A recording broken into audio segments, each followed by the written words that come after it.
Amelia Hartwell slammed both palms on the ranch gate so hard the wood cracked against the post. And when the man on the other side stepped back, she looked him dead in the eye, with a split lip still bleeding, and said, "I will work every hour God gives me. I will cook. I will clean. I will do whatever this ranch needs. But I will not go back to that man. Not alive." She pulled her sleeve up to the elbow and held her arm out in the summer light. The bruises went all the way to her shoulder now. Do you have work for me or not? If this story already has its hands around your heart, good. That means you're exactly where you're supposed to be. Hit that subscribe button right now and ring the bell so you never miss a chapter of this. We put everything we have into these stories, and every single subscriber tells us to keep going. And before we dive in, drop a comment below. Tell us what city or state you're watching from. You have no idea how far this little channel has traveled. And we love finding out now. Settle in. This one is going to take something from you. Wyatt Callahan was not a man who came to his own gate. He stood on the porch of the main house with his arms crossed and his hat pulled low and watched Cody Briggs jog out to see what the commotion was. From this distance, Wyatt could see a woman on the other side of the fence, large, broad-shouldered, holding something up in the afternoon light, and he could see Cody stop dead about 3 feet from the gate and go very still. The way a young man goes still when he sees something he doesn't know how to respond to. Wyatt was off the porch before he made the decision to move. The Montana summer pressed down on everything. The grass had gone pale gold. The air smelled like dry earth and heat, and the distant sweetness of something blooming in the north pasture. Wyatt walked the length of the yard in long strides and came to a stop beside Cody, who had not yet said a word, and looked at the woman through the gate. She had lowered her arm by then, the sleeve was back down. But he had seen it from the porch, not the detail of it. Not the extent, but the gesture itself, a woman holding out evidence, showing what she had survived as a credential. He had never seen that before. She met his eyes without flinching and said, "Mr. Callahan." "That's right, Amelia Hartwell. I was told in Garnet Falls you need a cook." "You were told right." He looked at her the way he's looked at fence lines and water tables flat. Assessing. Honest, she was a large woman. The dress she wore was plain brown cotton, worn thin at the elbows, but clean. He noted the clean because it told him something. Whatever had happened to her hadn't broken her standards. The split in her lip had scabbed over. The bruise along her jaw was old enough to be yellowing at the edges. There was a canvas bag in her left hand, small enough that it probably held a change of clothes and not much else. You walk from Garnet Falls. How far past? Far enough. Behind him, he heard 2 of his hands drifting over from the stable. Drawn by the break in routine, he heard one of them say something low. He heard the other one laugh. He didn't look at them. "What can you do besides cook?" he said, "mend clothes. Tend injuries. I know the medicinal plants in this territory and the ones that'll kill a man if he's not careful." She said it without pride. "Just inventory. I've cooked for a lumber camp in Oregon, 40 men. 3 meals a day, 2 years. Before that, a boarding house in Missouri. 80 residents, 7 days a week. I don't waste food. I don't complain. I don't quit a beat. I'm aware I don't look like what you're expecting from the direction of the stable. Roy gained 6 years on this ranch and an opinion on everything, said to no one in particular. She don't look like what anybody's expecting." A couple of the men snickered. Amelia didn't react. Not visibly, her grip shifted on the canvas bag. Her jaw moved once slightly, the way jaws move when a person is deciding not to say something. Then her eyes came back to Wyatt's and stayed there. "Pay is $4 a month," Wyatt said. "Room and board. Small room, back of the main house. You cook for whoever's on the property, could be 8 men. Could be 20, depends on the week. You don't socialize with the hands past what's necessary. You don't come to me with personal complaints. You do your job and stay out of the way of everything else." "Yes, sir." You clear on all of that? Every word. He looked at her for another moment. She looked back. The afternoon heat pressed down on both of them, and neither one moved. He reached out and unlatched the gate. She walked through it without hesitating. As she passed him close enough that he caught the faint smell of road dust and wood smoke, and something that might have been lavender soaps her sleeve, pulled back slightly with the motion of walking, and he saw it. Not the wrist bruise, which he'd already seen from the porch. The other ones. The ones that went higher. The ones that were layered old marks and newer ones. Varying shades, a record of something kept for a long time. He said nothing. He turned and walked back toward the main house. Behind him, he heard Cody Briggs say, with the genuine manners of a boy raised right somewhere before the frontier got to him, "Welcome to the Callahan Ranch, ma'am. I'm Cody. I'll show you the kitchen." And he heard her say, quietly, "That's kind of you." Her voice was completely steady. He would think about that for the rest of the evening without entirely meaning to. The kitchen behind the main house hadn't been used properly in 6 weeks, and it smelled like it. Old grease, stale air, the sourness of neglect. The previous cook had left without notice and without cleaning up after himself. And the larder was in disorder, and the pans needed scouring, and there were things on the shelves that had no business being where they were. Amelia set her bag on the table. She looked at the room for about 15 seconds. Then she rolled her sleeves up, noted what she had to work with, and started. She didn't ask for instructions. She didn't wait for permission. She just worked, and there was something in the quality of it, the quiet, methodical efficiency that was not the work of someone trying to impress anyone. It was the work of someone who knew that the fastest way through was straight through, and who had learned that lesson the hard way. Mabel Whitaker found her there an hour later. Mabel had been the Callahan housekeeper for 11 years, and she trusted 4 people on Earth, and none of them were men, and she was suspicious of newcomers as a matter of survival, and she appeared in the kitchen doorway with her arms crossed and her gray hair wound into a bun so tight it seemed to pull her whole face taut. "I run the household accounts," Mabel said. "Supplies come through me." "Not Mr. Callahan." Amelia looked up. "Understood. You've cooked for large crews before?" "Not just family actual crews, 40 men in an Oregon lumber camp. Before that, 80 residents in a Missouri boarding house." Mabel was quiet. Recalculating. "The last cook burned beans. I won't burn the beans." A pause. "Supper's at 6. Men work until 5:30. What do I have?" Mabel listed the larder contents from memory, every item, every quantity, and Amelia listened without writing anything down. When Mabel finished, Amelia said, "Beef stew with dumplings. Real dumplings. Cornbread. And there are early apples in the larder. I can do a skillet cake if there's time."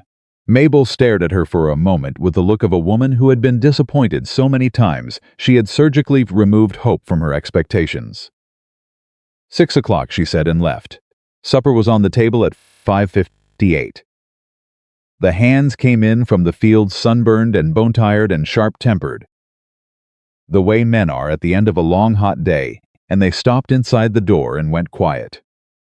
The stew was dark and thick and smelled like something their mothers had made before they grew up and forgot what home smelled like. The dumplings were light. The cornbread had a crust on top and stayed soft through the middle. The skillet cake was still warm. Pete Driscoll, who had complained about every meal at that table for 3 months straight, sat down and ate 2 full bowls without a single word. The man beside him, a hand named Hector, who had worked alongside Pete long enough to know this was a historic event, waited until Pete put his spoon down, then said quiet him, "Well, what?" "Nothing," Hector said, and smiled into his bowl. Wyatt ate at his desk in the study with the account books open in front of him, the way he always did. Mabel brought his plate without comment.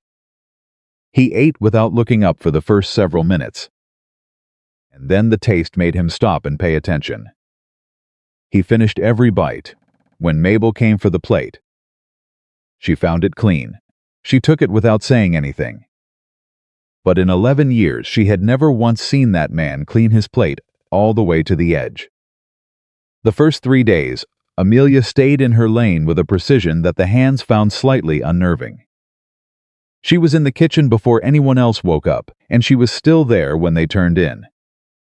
And in between she did the cooking and the cleaning, and, without being asked, mended the torn elbow of a jacket that belonged to Samuel, a boy of 17, who had left it on a chair near the kitchen door. Samuel came in for the jacket and stood there holding it, staring at the repair. "You didn't have to do that," he said. "I know." Amelia didn't turn from the stove. "But it needed doing." He stood there another moment. "Then, ma'am, some of the men have been saying things about the way you look. And I want you to know I think it's wrong to Samuel." She turned around and looked at him directly. Not unkindly, but absolutely clearly. Men who say foolish things in the first week usually quiet down once they find out I feed them well. Give it time.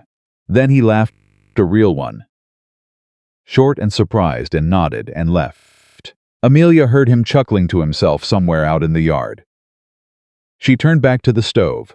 She was still smiling when she heard the boots on the kitchen floor behind her. She knew it wasn't Samuel coming back. The step was wrong. Too heavy, too deliberate. She turned and found Roy Gaines in the doorway. A man who had spent 6 years on this ranch accumulating opinions and grievances in equal measure.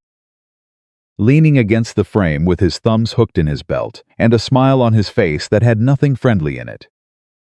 "Morning," he said. "Morning, Roy." She turned back to the stove. "Eggs over easy or scrambled?" "I was just watching you work." He didn't answer the question. "You move fast for a woman your size." "Didn't expect that." The kitchen had gone quiet. 2 of the younger hands eating at the table had stopped chewing. Amelia did not turn around. She cracked 2 eggs on the edge of the pan with one hand. A clean crack, no shell, and said, "Over easy it is." She slid the eggs onto a plate and set the plate on the counter without looking at him. Roy stared at her back. The smile on his face shifted, not gone, but uncertain now, looking for the argument she hadn't given him. He pushed off the doorframe, crossed the kitchen, picked up the plate. He stood there one more second, waiting. She had already turned back to the stove. He left. The 2 younger hands looked at each other. One of them let out a breath. The other one picked up his fork and went back to eating, and after a moment said quietly, "Huh, that was the whole of it." But it was enough. Mabel Whitaker, who had been reviewing her supply list at the far counter and had seen every bit of this, waited until the kitchen cleared before she walked to where Amelia stood and set a small glass jar on the counter beside the stove. "Arnica," she said, "for ply it at night. It moves the color faster." Amelia looked at the jar. She looked at Mabel. Mabel was already walking away. At the kitchen door she stopped, her back still to the room, and said, "You handled Roy Gaines correctly. Most women fight back and give him the argument he wants. Some go quiet and tell him he's won." A pause. "You didn't either." "That's a hard thing to learn." "Yes, ma'am," Amelia said. "It is." Mabel left. The kitchen was empty. Amelia picked up the jar of arnica and held it for a moment, and her hands were steady, and her face was composed. And if there was something happening behind her eyes that had nothing to do with composure, there was no one there to see it. She put the jar in her apron pocket and went back to work. Wyatt Callahan watched all of it from varying distances and said nothing. But he saw. He always saw. That was the discipline the ranch had built into him over 20 years. The ability to track what other people missed, the shift in water tables, the early signs in a herd. He watched Amelia's shoulders come up slightly whenever a man raised his voice, even in an ordinary conversation. He watched the way she positioned herself in the kitchen, never in front of the door. Always beside it, always with a clear line to it. He watched her adjust her sleeves, automatically, without thought, every single time they moved. He knew what these habits were built from. He was not a fool. He also knew what the ranch was doing. He could feel it in the texture of the days, something easier in the mornings, something quieter in the evenings. The men came to the table and stayed longer than they used to. Pete Driscoll had stopped complaining. Samuel had started whistling around the yard. Even Mabel had stopped leaving her supply lists on his desk with the items underlined twice for emphasis. Wyatt told himself none of this had anything to do with him personally. He almost believed it. Then came the Thursday. 2 calves born early.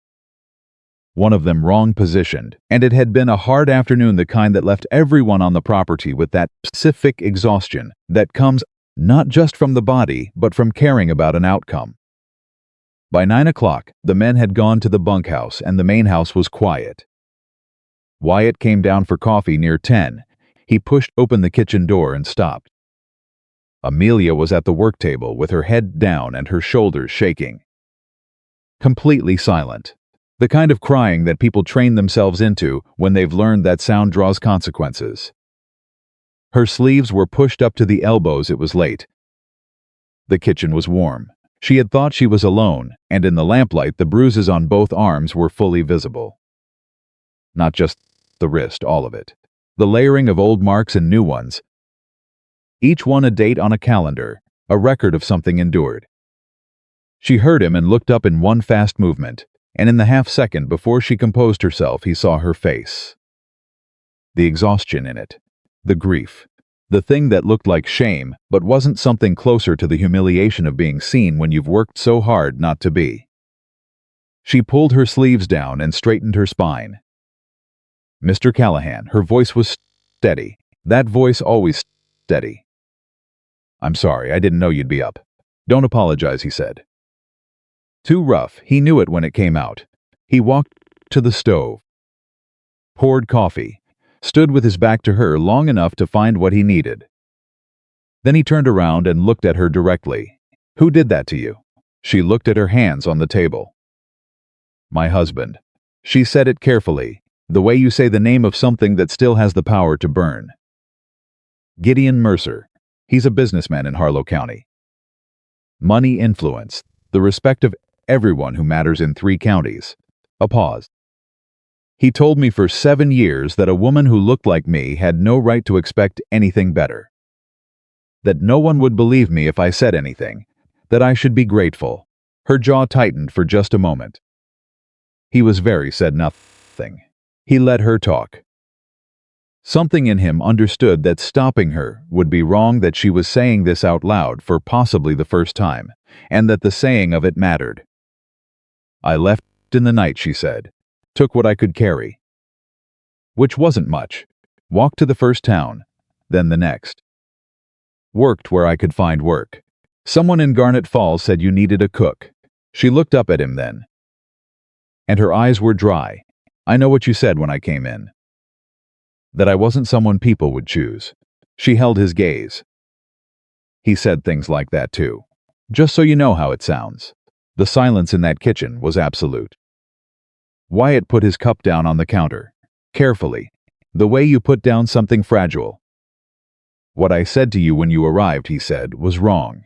She looked at him steadily. "I say hard things to people who come to this gate because I need them to understand this ranch isn't a charity and I'm not a soft man." That part's true enough, he paused. But the rest of it. The rest of it was wrong, and I knew it when I said it. And I said it anyway. That's on me. Neither of them spoke for a moment.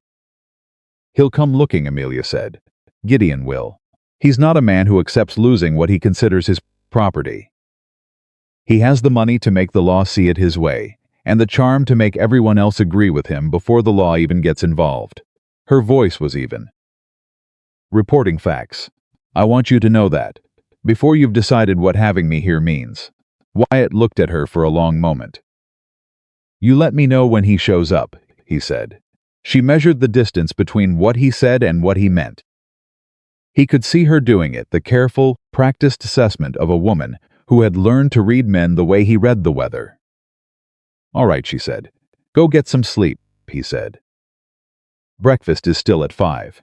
Something moved across her face, not quite a smile. But in that direction, the first time he had seen it. Yes, sir, she said. He walked out of the kitchen. He stood in the dark hallway for a moment before heading to the study. And the weight in his chest had not gone away, but it had shifted. Become something different, and he couldn't have named what it was. He went to his desk and opened the account books and stared at the columns. He did not see a single number. What he saw was a woman sitting alone in a warm kitchen in the middle of the night, crying without making a sound, with her sleeves pushed up because she had finally let herself believe, just for a moment, that no one was watching.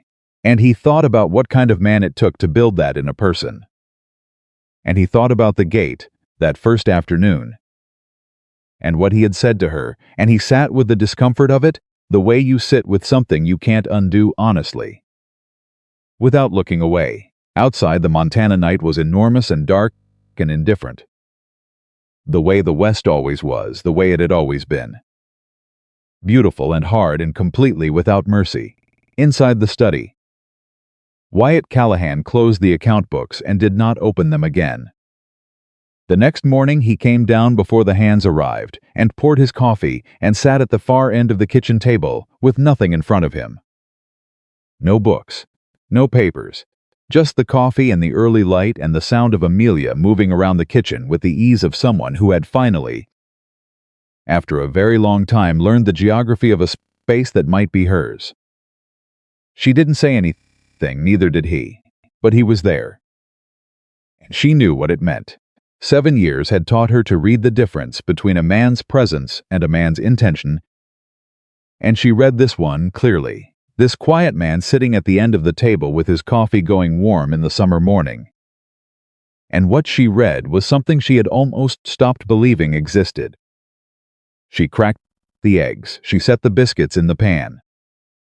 She moved through the kitchen with the quiet confidence of a woman who was, for the first time, in longer than she could easily remember, exactly where she had chosen to be, from somewhere out in the yard.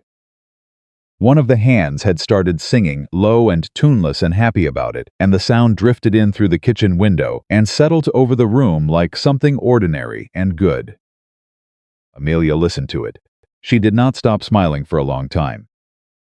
But 3 days later, a rider came through Garnet Falls asking questions about a large woman traveling alone, offering good money for information, and the man asking the questions was well-dressed and well-spoken, and smiled the whole time he was doing it.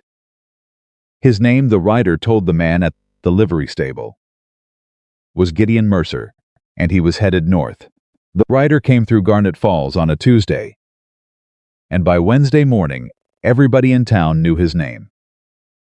Word traveled the way word always traveled in that country, fast and selectively, carried by the people who understood that information was currency and that spending it correctly could buy you something.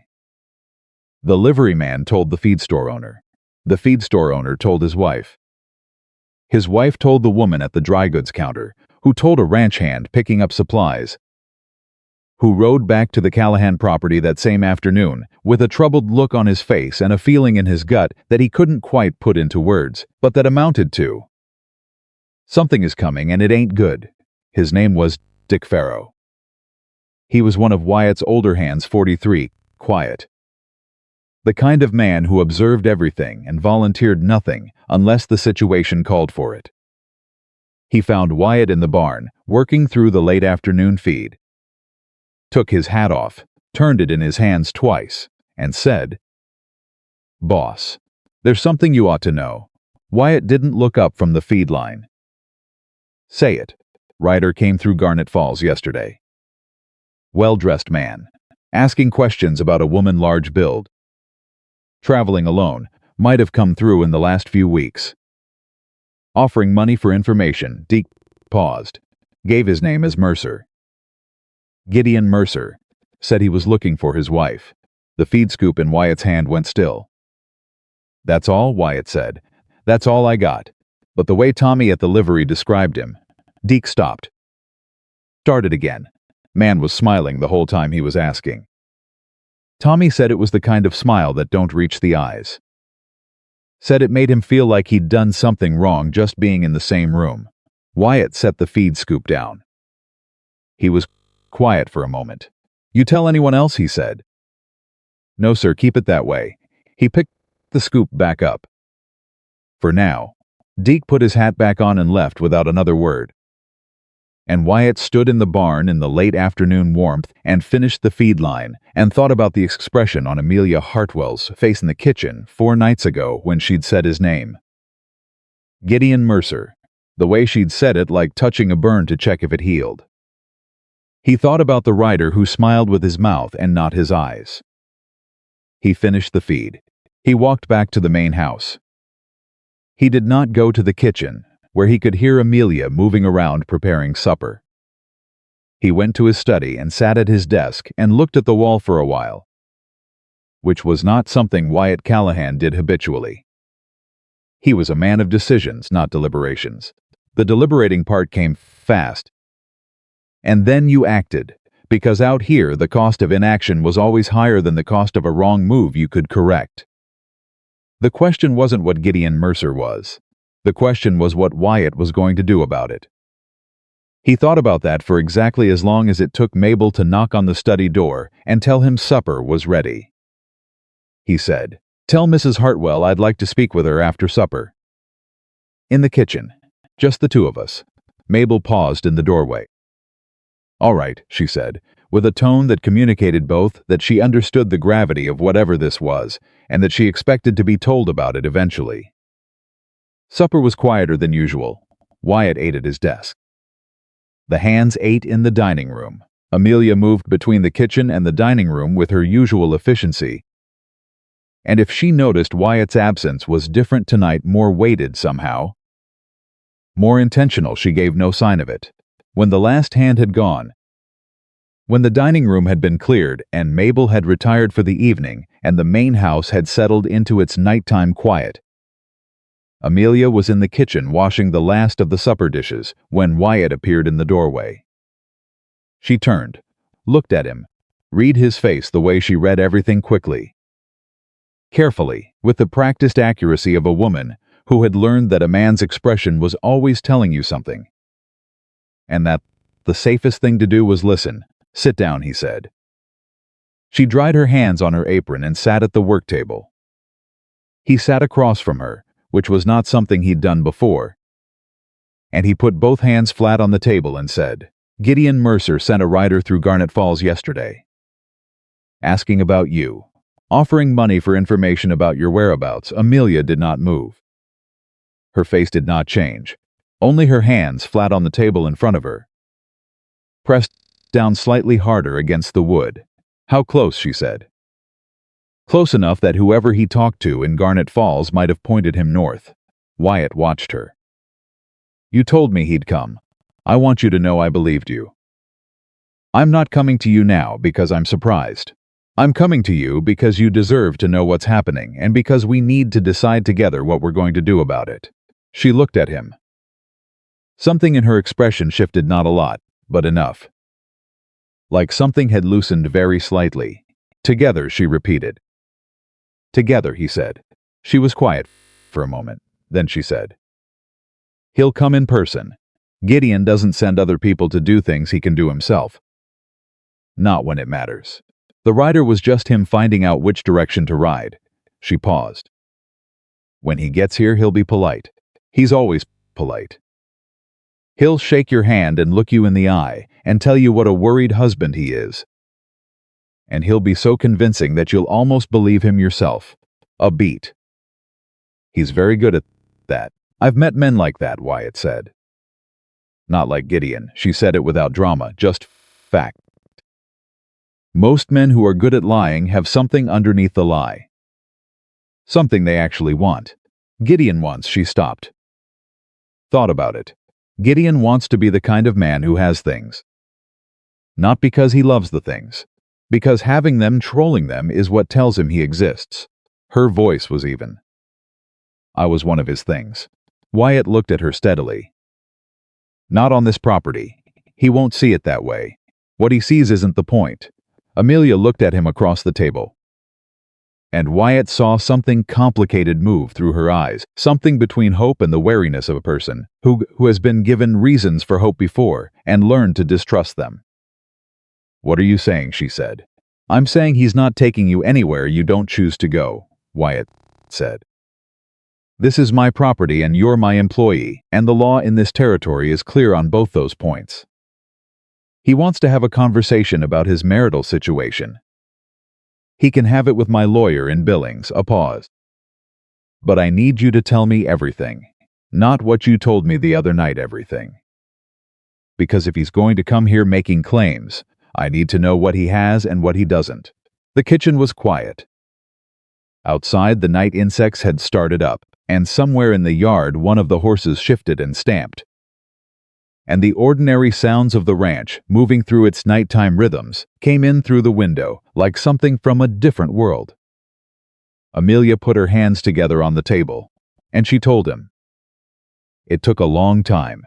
She didn't tell it the way a person tells a story they've practiced. She told it the way a person tells something they've never said out loud before, finding the shape of it as they went, stopping sometimes, correcting herself, going back. The 7 years. The first year that had been ordinary and then less ordinary and then not ordinary at all. The change so gradual she hadn't named it until she was already deep inside it.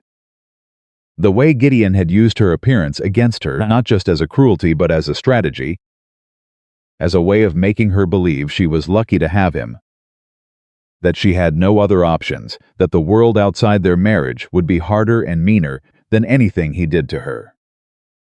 The way he'd been right about some of that, and the way that partial rightness had kept her in place longer than anything else. She told Wyatt about the night she'd decided to leave. A Wednesday in February, cold, the kind of cold that made the walls of the house contract.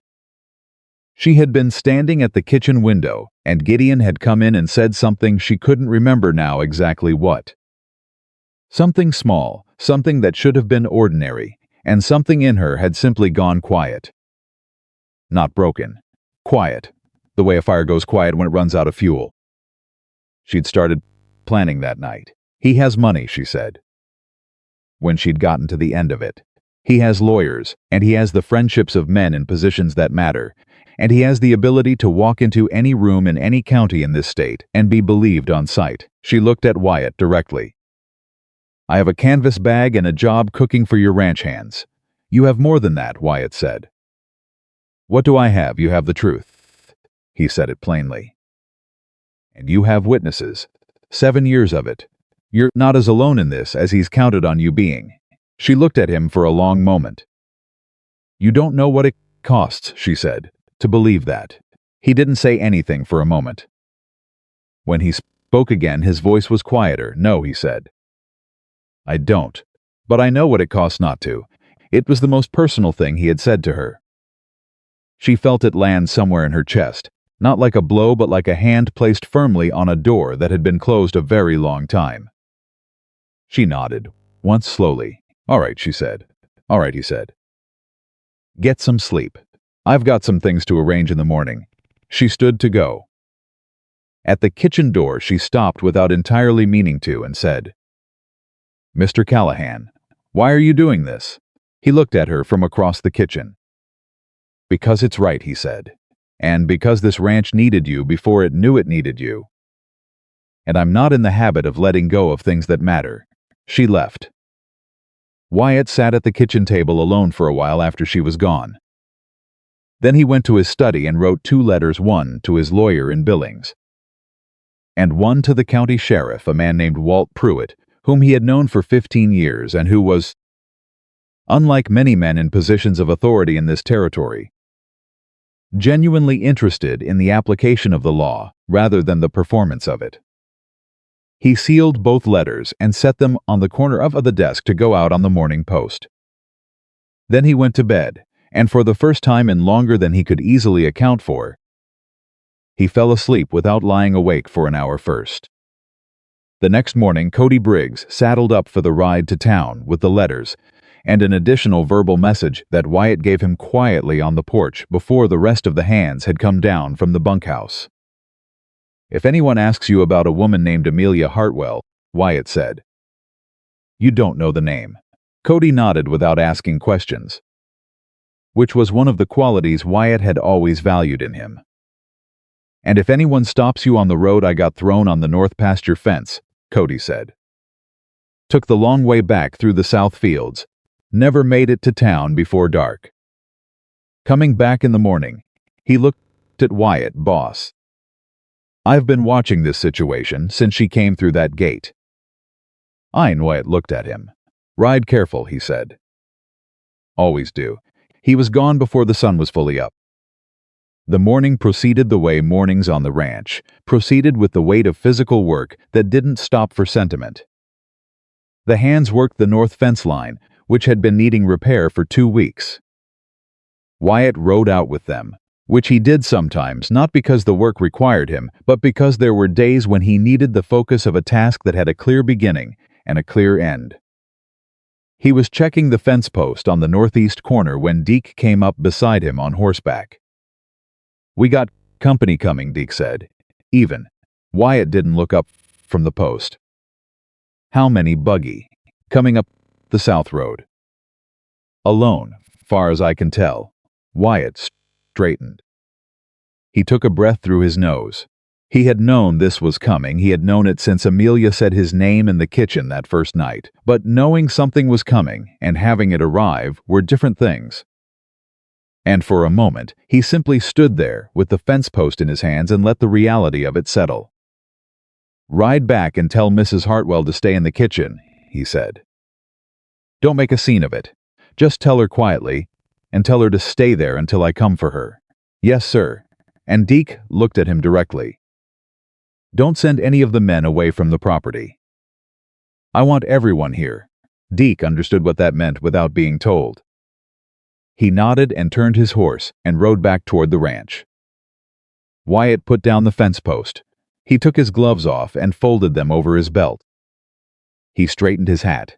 He rode back to the main house at an unhurried pace, which was deliberate. A man who rushes toward a thing gives the thing power over him. And Wyatt Callahan had not been in the habit of giving things power over him since he was young enough not to know better.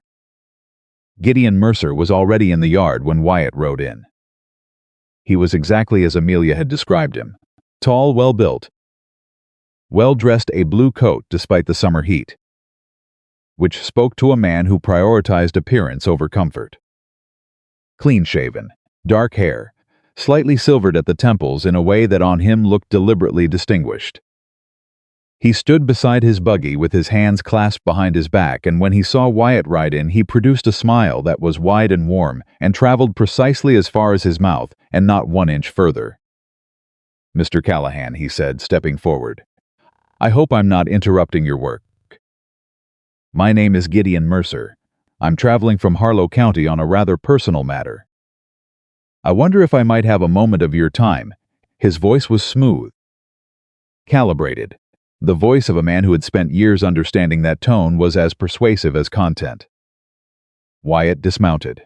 He handed the reins to a hand without looking at who took them. He looked at Gideon Mercer for a moment, really looked at him. The way he looked at everything he was taking the measure of, and then he said, I know who you are, Mr. Mercer. Come inside. Something flickered in Mercer's eyes at that. Just briefly. You've heard of me? I have. Come inside. He led Mercer into the front room of the main house and did not offer him a seat. He stood by the window and crossed his arms and waited.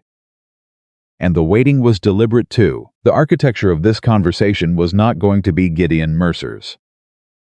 Mercer looked around the room with the easy appreciation of a man who assesses spaces for their value without being able to stop himself. Then he turned back to Wyatt. I won't waste your time. Mr. Callahan, I'm looking for my wife Amelia. She left our home in February under difficult circumstances. I'm afraid there was a misunderstanding between us, and I've been deeply worried about her well-being since then. He paused. I have reason to believe she may have sought employment in this area. I understand you've taken on a new cook recently. Where'd you hear that? Wyatt said. I made inquiries. You made inquiries in Garnet Falls, Wyatt said. Offering money for information. That's a particular kind of inquiry. Mercer's smile adjusted slightly. Recalibrated. I'm a worried man, Mr. Callahan. When you love someone and they disappear, You look for them any way you can. You love her, Wyatt said. She's my wife, that's not what I asked. The smile flickered again. Of course I love her. Then you'll understand, Wyatt said. That before this conversation goes any further, I'm going to need to tell you something clearly. Anything you have to say about a person in my employ, you can say to my lawyer. His name is Arthur Finch. He's in Billings, and I've already been in contact with him about your potential visit. Mercer was quiet for exactly one beat. You've been in contact with your lawyer about my visit. I have, Mr. Callahan. I'm simply looking for my wife. This is a domestic matter. It stopped being a domestic matter, Wyatt said. The moment you put a ring of bruises around her wrist, the room went absolutely still. Gideon Mercer looked at Wyatt Callahan, and the smile left his face entirely for the first time since he'd arrived. And what was underneath it was neither warm nor warm adjacent. It was the expression of a man who had been accustomed to a particular kind of world and was recalculating his position in it. I see she's been telling stories, he said. His voice had lost its calibration. I should tell you, Mr. Callahan, that my wife has a history of don't, Wyatt said. Mercer stopped. Whatever you were about to say, Wyatt said. Don't say it in my house. The silence stretched. This isn't finished, Mercer said. No, Wyatt agreed. It isn't. But for today it is. You're going to get back in that buggy and ride back the way you came. And if you want to pursue this through legal channels, you'll do it through Arthur Finch in Billings. That's the only conversation I'm willing to have with you. Mercer looked at him for a long moment. Then he looked around the room one more time, slowly. And Wyatt understood that he was looking for Amelia, trying to determine if she was here, where she was in the house, what position she was in. Mercer said quietly. That I know where she is now. Get off my property, Wyatt said. Mercer picked up his hat from where he'd rested it on the arm of the chair. He walked to the door. He paused with one hand on the frame and turned back once. And the smile came back, smaller now, the real version. You seem like a reasonable man, Callahan. Reasonable men understand that some situations are more complicated than they appear from the outside. He paused. She isn't what you think she is. Neither am I, Wyatt said. Mercer left. Wyatt stood at the window and watched the buggy roll down the south road until it was out of sight. Then he turned and walked through the house to the kitchen. Amelia was standing at the stove with her back to the door. She was stirring something she didn't need to stir. Her shoulders were tight and high, and her knuckles on the spoon handle were white. He's gone, Wyatt said. She didn't turn around immediately. When she did, her face was composed, but barely, the way a face looks when composure has been held by force. What did he say? She said. Not much. Tried charm first. Then insinuation. I told him to speak to my lawyer. Wyatt paused. He said to tell you he knows where you are now. She closed her eyes for a moment. Just a moment. He won't stop, she said. I know. You don't know what he's capable of when he decides he wants something. I'm starting to get an idea. She set the spoon down. She turned to face him fully, and there was something in her expression that he hadn't seen before, not fear. Exactly, because he didn't think Amelia Hartwell was easily frightened anymore. Something more complicated than fear. Something that looked like a person standing at the edge of a decision they'd been walking toward for a long time. Why would you do this, she said. Fight a man like Gideon. Risk the legal complications, the why. You don't owe me anything. You've known me 3 weeks. Wyatt looked at her for a moment. 3 weeks is long enough, he said, to know what kind of person someone is. She looked at him. He looked back. Outside the kitchen window, the ranch sounds continued the ordinary percussion of a working day. Horses and boots and distant voices, and inside the kitchen it was very quiet. I'm going to need to know more about his finances, Wyatt said. If he's going to come at this through legal channels, I need to know what he has. Money, property, outstanding debts. Things that could become leverage. He paused. Can you do that? Amelia thought for a moment. I know his accounts. He didn't think I was paying attention. But I was. I know who he owes money to and who owes money to him. Something shifted in her eyes, not quite a smile, but adjacent to it. The look of a person discovering that 7 years of surviving something have also taught them things they didn't know they'd learned. I know things he wouldn't be pleased that I know. Then we start there, Wyatt said. They started there. Over the following days, the kitchen table became something different. In the evenings after supper, after the hands had gone and Mabel had retired, Wyatt and Amelia sat across from each other, and Amelia talked and Wyatt wrote, and between them a picture emerged of Gideon Mercer's financial life that was considerably less solid than his presentation suggested. Debts to men in 2 counties, a land speculation scheme that had not gone as planned, a business partner in Billings named Crane who was, by Amelia's account, increasingly unhappy with how the partnership had proceeded. Money that moved in ways that didn't entirely align with what was on the books. He was careful, Amelia said one evening, but not as careful as he thought he was. He never believed I was paying attention because he never believed I was intelligent enough to understand what I was seeing. He was wrong about that, Wyatt said. Without looking up from what he was writing, he was wrong about a lot of things. She paused. It's just taking me a while to remember that. Wyatt looked up then. She was looking at the papers between them, not at him. But there was something different in her expression, something steadier. Something that had not been there 3 weeks ago when she'd come through the gate with her chin up and her sleeve covering her wrist, and a steadiness in her voice that he now understood had been pure. Constructed will. You're doing it, he said, remembering. She looked up. Something passed between them across the papers and the lamplight, something neither of them named. Because neither of them was quite ready to name it. But that was there, present and unmistakable, the way things are present before anyone says them out loud.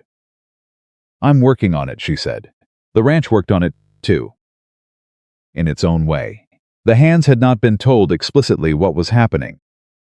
But ranch hands were not men who miss things, and they had watched Gideon Mercer's buggy come and go. And they had watched Wyatt's expression when he came back inside. And they were men who understood instinctively the difference between a stranger passing through and a threat arriving. Pete Driscoll, who was not a demonstrative man, appeared in the kitchen doorway 3 days after Mercer's visit and said to Amelia, without preamble, "You need anything, you tell me." Then he left. Amelia stood at the stove for a moment after he was gone.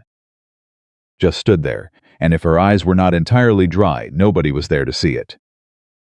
Samuel started taking his meals a few minutes later than the other hands every evening, making sure he was in the house while Amelia was cleaning up.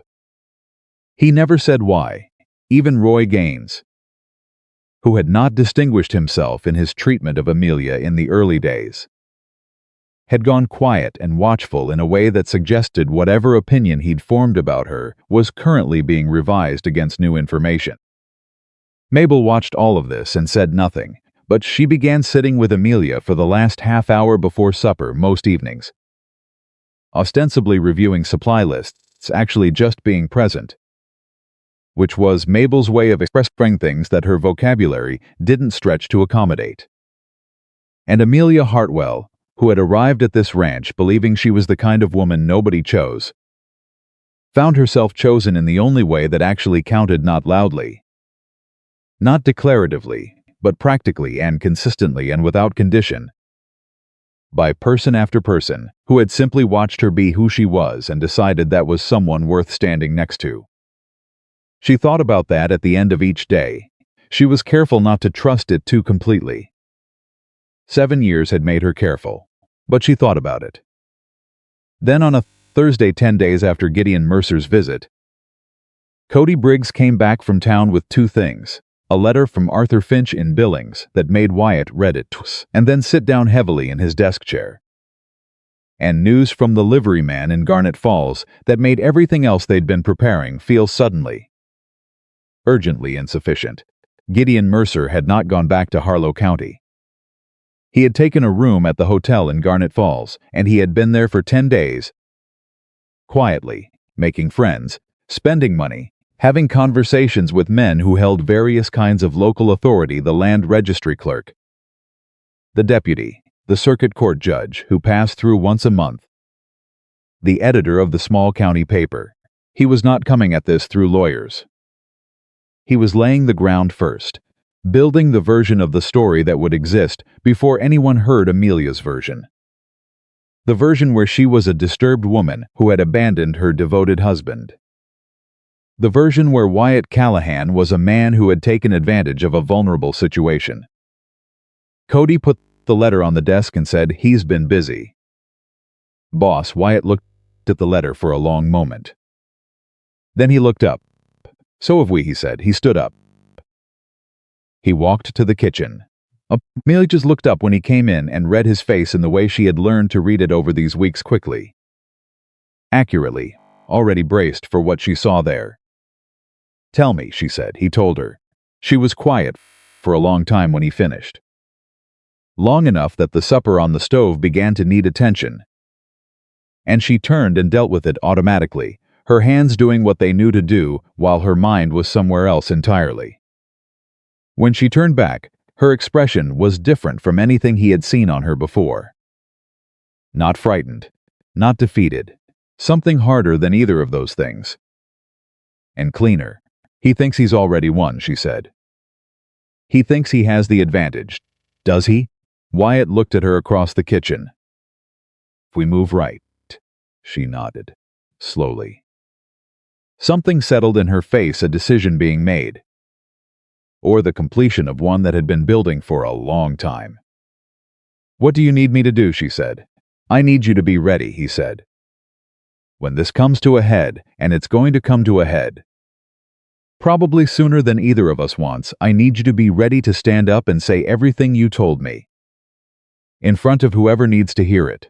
She looked at him steadily. "The woman who came through that gate 3 weeks ago," he said. "She might not have been able to do that. But I don't think that's who you are anymore." Amelia Hartwell stood in the kitchen of the Callahan Ranch in the summer of 1887. And outside to the window the Montana evening was coming down golden and enormous the way it always did. And the smell of supper was in the air, and from somewhere in the yard she could hear the hands talking among themselves. Ordinary voices, the sound of a place that had begun to feel like it could be home. She thought about the gate. The way she had hit it with both palms and held her arm up in the light, because she had decided in that moment that if she was going to survive, she was going to do it honestly and completely, and without hiding what had been done to her. She thought about how far she had come from that gate. "Tell me what to do," she said, "and I'll do it." The letter from Arthur Finch in Billings arrived on a Friday morning, and it contained exactly one piece of information that changed everything. Wyatt read it standing at his desk, still in his work clothes from the early morning feed. And he read it twice the way he'd read Cody's news the week before. Except this time when he sat down in his chair, it wasn't from the weight of bad news. It was from the weight of something that looked, cautiously, like a door opening. Finch had done what good lawyers do when a client asks them to look at a man. He had looked at everything. Not just what Gideon Mercer presented, but what Mercer had filed. What Mercer had signed. What Mercer had promised in writing to men who were now, according to Finch's contacts in Harlow County, quietly and very unhappily waiting to be paid back. The land speculation scheme Amelia had mentioned was worse than she'd known. Mercer had taken investment money from 4 men in Harlow County on the promise of land parcels that he had not, at the time of taking the money, actually secured. He had secured them later, technically, but the timing was wrong and the documentation was thin, and at least one of those 4 men had already spoken to a lawyer of his own. There was more. A business arrangement with the man named Crane in Billings had dissolved badly enough that Crane had filed a civil complaint 6 months ago, a complaint that had been quietly proceeding through the system while Mercer was busy presenting himself to Garnet Falls as a prosperous and upstanding citizen. Finch's letter ended with a single line that Wyatt read 3 times. The man's position is considerably more precarious than his presentation suggests. If Mrs. Hartwell has documentation of the conduct she has described, I believe we are in a stronger position than Mr. Mercer currently understands. Wyatt folded the letter. He put it in his coat pocket. He walked to the kitchen. Amelia was at the stove. She turned when she heard him, read his face and said, "Good news or bad?" "Good," he said. "Maybe very good. But I need to ask you something." She set down what she was holding and gave him her full attention. "You said he didn't think you were paying attention," Wyatt said. "Over those 7 years. You said you saw things he didn't know you saw." He paused. "Did you write any of it down?" The kitchen was very quiet for a moment. "Yes," she said. He looked at her. "I kept a journal," she said. "From the 3rd year. I didn't know why at the time. I told myself it was just to have somewhere to put it. But I wrote dates and what happened and sometimes what he said word for word because I was afraid I'd convince myself it wasn't as bad as it was." She paused. "Women do that. Talk themselves out of what they know. In my bag." She didn't move. "I've carried it every day for 4 years. It's the one thing I made sure I took when I left." Wyatt let out a slow breath. "Amelia, that journal might be the most important thing we have."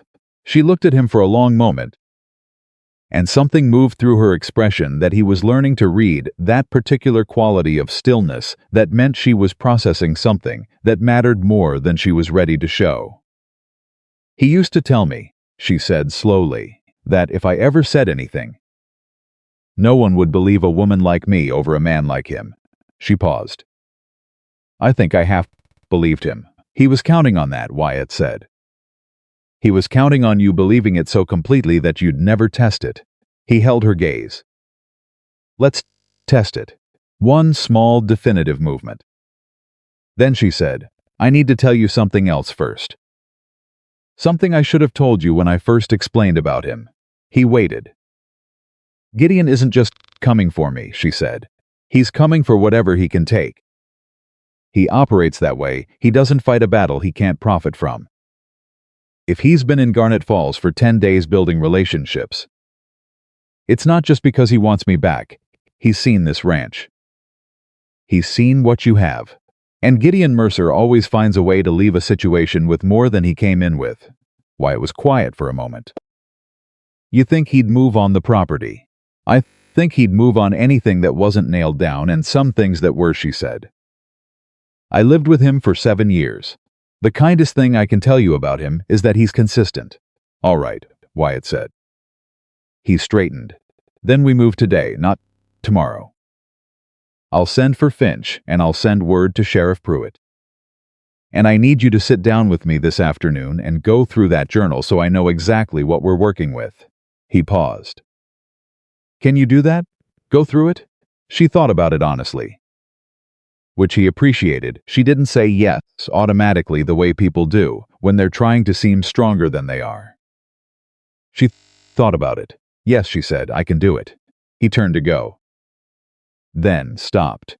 "For what it's worth," he said, without turning back around, "I already believe you, whatever's in that journal.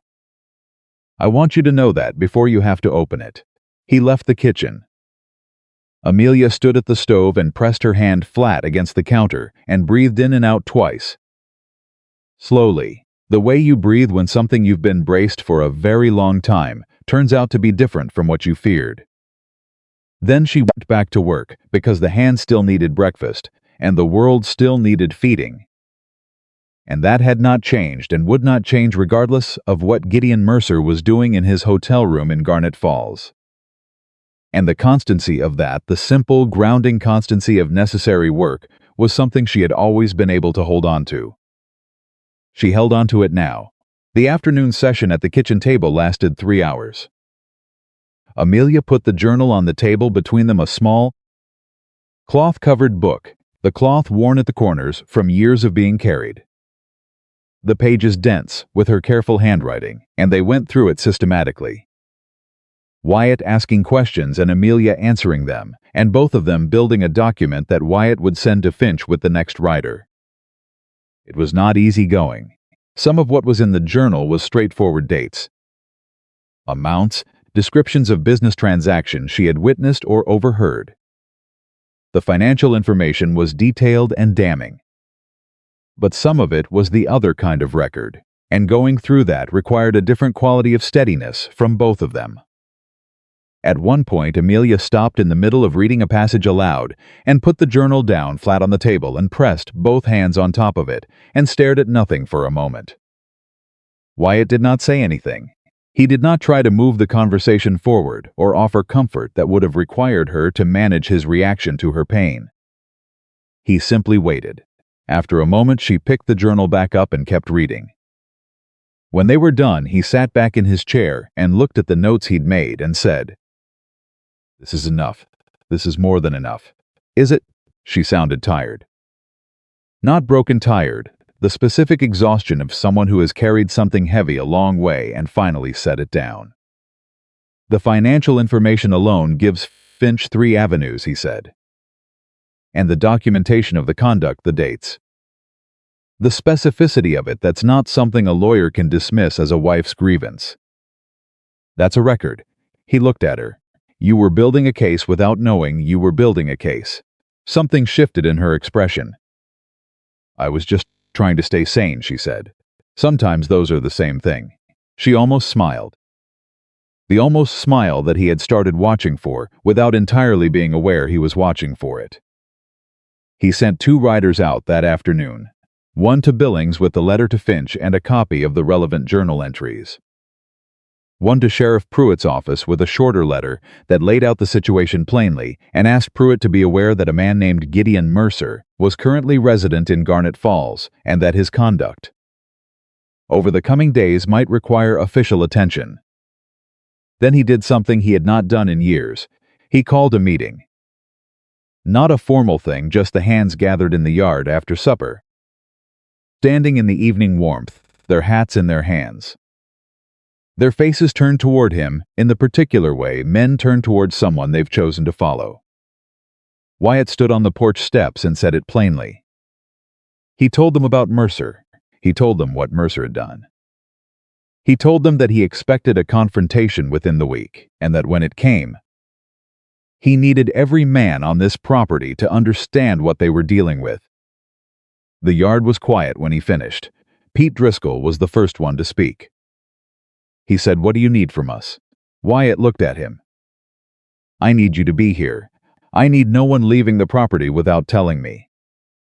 And I need every man to understand that if Mercer shows up again, you do not speak to him, you do not answer his questions. And you come find me immediately. And if he brings people with him?" Deke asked. "Then we deal with that when it happens," Wyatt said. "But he's not going to. Mercer doesn't use muscle, he uses leverage. He's going to try to do this legally and socially, because that's the only battlefield where he has an advantage." He paused. "We're going to take that battlefield away from him." Roy Gaines, who had not said much of anything in the past 2 weeks, cleared his throat. Everyone looked at him. Roy turned his hat in his hands and said, without his usual bluster, the woman, Mrs. Hartwell. "She all right?" It was such a simple question, and so plainly meant, that it caught Wyatt off guard for just a moment. "She will be," he said. Roy nodded, put his hat back on, said nothing else. But the fact of him asking was its own statement, and everyone there understood it. That night, Mabel knocked on Amelia's door. Amelia opened it and found Mabel standing in the hallway holding a cup of tea and wearing the expression of a woman who is doing something she has decided to do and is not going to discuss the decision. "May I come in?" Mabel said. Amelia stepped back. Mabel came in and sat in the chair by the small window and held out the tea and waited for Amelia to take it. Amelia took it. She sat on the edge of the bed and held the cup with both hands. "I was married once," Mabel said without preamble. "Long time ago. The situation was not good, I left." She said it with the same economy she brought to everything. No decoration. I know what it cost to leave. And I know what it cost to then have to stand still and wait for the thing you left to come find you." Amelia looked at her. It's the waiting that's the hardest part, Mabel said. The doing is easier. I wanted you to know that someone in this house understands that. The silence between them was the comfortable kind. The kind that doesn't need filling. Thank you, Mabel, Amelia said. Mabel nodded. She stood up. At the door she paused and said, Mr. Callahan has not looked at anything the way he looks at you in a very long time. I'm not certain he knows it yet. She paused again, as if considering whether to say the next part. I thought you should know that too. She left before Amelia could respond, which was probably intentional. Amelia sat with her tea in the small room that had become hers and thought about Mabel's words, and about the journal now in Wyatt's study, and about the man in the hotel in Garnet Falls, who had spent 10 days quietly building a version of the world, where she didn't exist except as a thing he owned. And she thought about who she had been when she walked through that gate, and who she was now, and what the distance between those two women looked like. It looked like this ranch, these people, this room that was hers. She slept better than she'd expected to. Gideon Mercer came back on a Monday. He didn't come alone this time. He came with 2 men, not rough men. Not hired muscle, but the particular kind of men that money accumulates around itself. A lawyer from the county seat, a small pinched man named Aldous Fry with a leather case under his arm. And the deputy from Garnet Falls, a young man named Cooper, who had the uncomfortable look of someone who had been told to do something, and was only now becoming uncertain about whether he should have agreed. They rode up the south road at 10 in the morning when the sun was already fierce, and the hands were out on the north pasture, and the main house was, from the outside, quiet. It was not quiet. Deke had spotted them coming 20 minutes out, and had ridden back to the ranch at a pace that left no ambiguity about urgency. And by the time the 3 men rode into the yard, Wyatt was on the porch, and Cody was at the gate, and every hand on the property had found a reason to be somewhere within clear sight of the main house, without appearing to have gathered deliberately. It was the kind of casual, distributed presence that men develop when they've worked together long enough to think as a unit. Gideon Mercer looked at the yard and understood immediately that this was not the surprised household he had planned on. His smile came on anyway. The real estate of it was slightly smaller than before. Mr. Callahan, he said from horseback, I apologize for arriving unannounced. I've brought Mr. Fry, who represents my legal interests, and Deputy Cooper, who is here in an official capacity.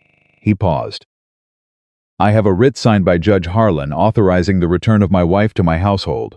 The yard went very still. Wyatt said, Get down off your horse, Mr. Mercer. Mercer dismounted. So did Fry and Cooper. Wyatt came down the porch steps slowly. The way he did everything, when it mattered, with the contained, deliberate energy of a man who has decided exactly how much of himself this moment is going to get. Let me see the writ, he said. Fry stepped forward and produced a document from his case. Wyatt took it. He read it. He read it again. He folded it and held it in his hand and looked at Mercer. Judge Harlan signed this, he said. He did, Mercer said. Judge Harlan, Wyatt said, has been a personal acquaintance of Gideon Mercer's for how long? Exactly, Mr. Fry. Fry blinked. I'm not certain that's relevant, Deputy Cooper. Wyatt looked at the young man, who had gone slightly pale since arriving in the yard. How long have you been deputy? 8 months, sir, Cooper said. And in those 8 months, have you had occasion to work with Sheriff Walt Pruitt on anything that involved a civil matter of this kind? A spousal return order? Cooper hesitated. Not exactly this kind of, because I'd like you to read something before this goes any further. Wyatt reached into his coat and produced a letter. He held it out to Cooper. That's from Sheriff Pruitt. He received it this morning. I suggest you read it. Cooper took the letter. He read it. His face went through several changes in rapid succession: confusion, then understanding, then the particular discomfort of a man who realizes he has been positioned in a situation without being told the full shape of it. Pruitt's letter was straightforward. It outlined the civil complaint that Crane and Billings had filed against Mercer. It outlined the outstanding dispute with the 4 investors in Harlow County. It noted that Arthur Finch, acting on behalf of Amelia Hartwell, had filed a formal protective petition in Billings that morning, the same morning this writ had apparently been issued by Judge Harlan. Which Pruitt's letter noted was a timing that raised questions about whether the judge had been made aware of the pending petition before signing. Cooper lowered the letter and looked at Mercer. Mercer was still smiling. The smile now required visible effort, Mr. Mercer, Cooper said, with the careful tone of a young man trying to find solid ground in a situation that had turned out to have much less of it than advertised. I wasn't aware of a competing petition. It was filed this morning, Mercer said smoothly. Whatever Callahan's lawyer has submitted is a delay tactic. The writ is valid. The writ, said a voice from the doorway of the main house, was obtained without disclosure of material facts. Everyone turned. Arthur Finch was standing in the doorway. He had ridden through the night from Billings and arrived an hour before Mercer, which Wyatt had not known for certain would happen, but had planned for the possibility of. And his presence in the doorway was the kind of thing that changed the weight of a room simply by existing.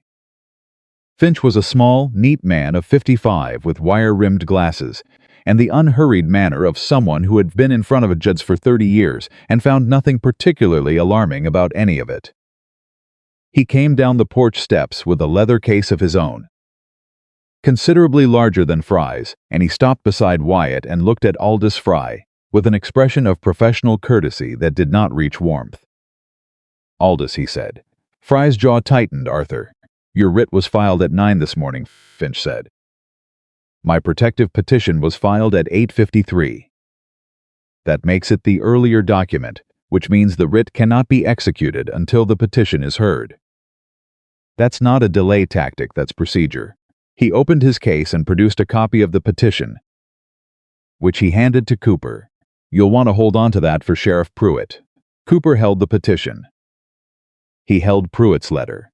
He looked at both of them and then looked at Mercer and said, "Mr. Mercer, I don't think I can execute this writ today." "Cooper, I'm sorry." "Sir, I need to speak with Sheriff Pruitt before I can proceed with a writ that's being contested by a prior filing." He said it with the firmness of a man who has just discovered exactly where his line is. "I'd strongly suggest you speak with Mr. Fry about your options." Mercer looked at Cooper for a long moment. Then he looked at Fry, then he looked at Finch. Then his eyes moved to Wyatt. And whatever he was looking for on Wyatt's face he didn't find there. He looked at the yard. He saw Pete Driscoll leaning on the fence post with his arms crossed. He saw Deke on horseback at the far end of the yard, still as a painting. He saw Samuel and Hector and 3 other hands at various points around the property, all of them going about various business that required them to be exactly where they were. He saw a ranch that had decided collectively what it was. "This isn't finished," Mercer said. Same words as last time. But last time he'd said it with the confidence of a man making a promise. This time it sounded like a man reassuring himself. "Mr. Mercer," Finch said pleasantly, "I'd like to speak with your client about some additional matters that have come to my attention, including a complaint filed by a Mr. Crane in Billings, and a matter involving 4 investors in Harlow County who are currently represented by a colleague of mine." He paused. "I think you'll find that Mr. Mercer's situation is somewhat more complex than the simple domestic matter he's presented it as." Fry looked at Mercer, the look of a lawyer recalculating what he's been told. "Gideon," Fry said quietly. "What is he talking about?" Mercer said nothing. "What is he talking about?" Fry said again, and the quiet in his voice had gone somewhere less professional. Inside the main house in the kitchen, Amelia Hartwell stood at the window she'd been told not to stand at and watched the yard. She had heard pieces of it, voices, Finch's precise diction, the deputy's uncertain tones. She couldn't make out the words from here. She could make out the posture of the men, and the posture told the story clearly enough. She watched Gideon standing in the yard of a ranch he'd thought he could walk into and take from, surrounded by people who had decided he could not. She watched him recalibrate, the same slight adjustment she'd watched him make 1,000 times in 7 years.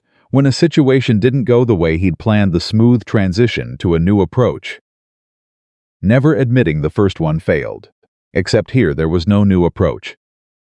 Here there was Finch, and there was the deputy, and there was Wyatt Callahan standing on his own land, with his arms at his sides and his face completely still. And behind him there was a ranch full of people who had collectively decided what they stood for. Something shifted in Amelia's quietly, permanently. Mabel appeared beside her at the window, also looking out. Also watching. He looks smaller than I expected, Mabel said. He does, Amelia said. Men like that always do. Once you see them from the right angle. They watched Fry take Mercer by the arm and speak to him quietly, and they watched Mercer listen, with the expression of a man who was being told things he had hoped not to be told in this context. They watched Deputy Cooper mount up and ride back toward Garnet Falls with both documents. His back very straight, the back of a young man who had made a decision about himself this morning and intended to hold to it. Mercer and Fry stood together in the yard for another minute, talking. Then Mercer looked at the main house one final time. Amelia did not step back from the window. She let him see her. She stood there and let Gideon Mercer see exactly who was looking back at him, not the woman who had lowered her head when he raised his voice. Not the woman who had believed she deserved what she got. Not the woman who had left in the night with a canvas bag and nothing else but whoever this woman was. The one who had walked through a gate and built something. The one who had carried a journal for 4 years without knowing exactly why until this morning when the why became clear. Mercer looked at her. She did not look away. He turned and got back on his horse. Fry mounted beside him. They rode down the south road without speaking to each other and without looking back. Wyatt came inside 3 minutes later. He came to the kitchen doorway and stopped. Amelia was still at the window. Mabel had gone. He's gone, Wyatt said. I know, she said. I watched. He looked at her. She turned from the window and looked back at him. And between them was everything that had happened since the gate. Compressed and present. Finch says the petition will be heard in Billings in 3 weeks, Wyatt said. He thinks the writ gets thrown out before it gets to a hearing. The Crane complaint and the investor situation are separate proceedings, but they weaken Mercer's position across the board. He paused. He's going to tell you there's still risk. There's always risk. But the shape of this has changed. I know, she said again. She said it differently this time. Not acknowledgement recognition. The difference between knowing something in your head and knowing it in the place where things actually settle. She looked at him for a moment.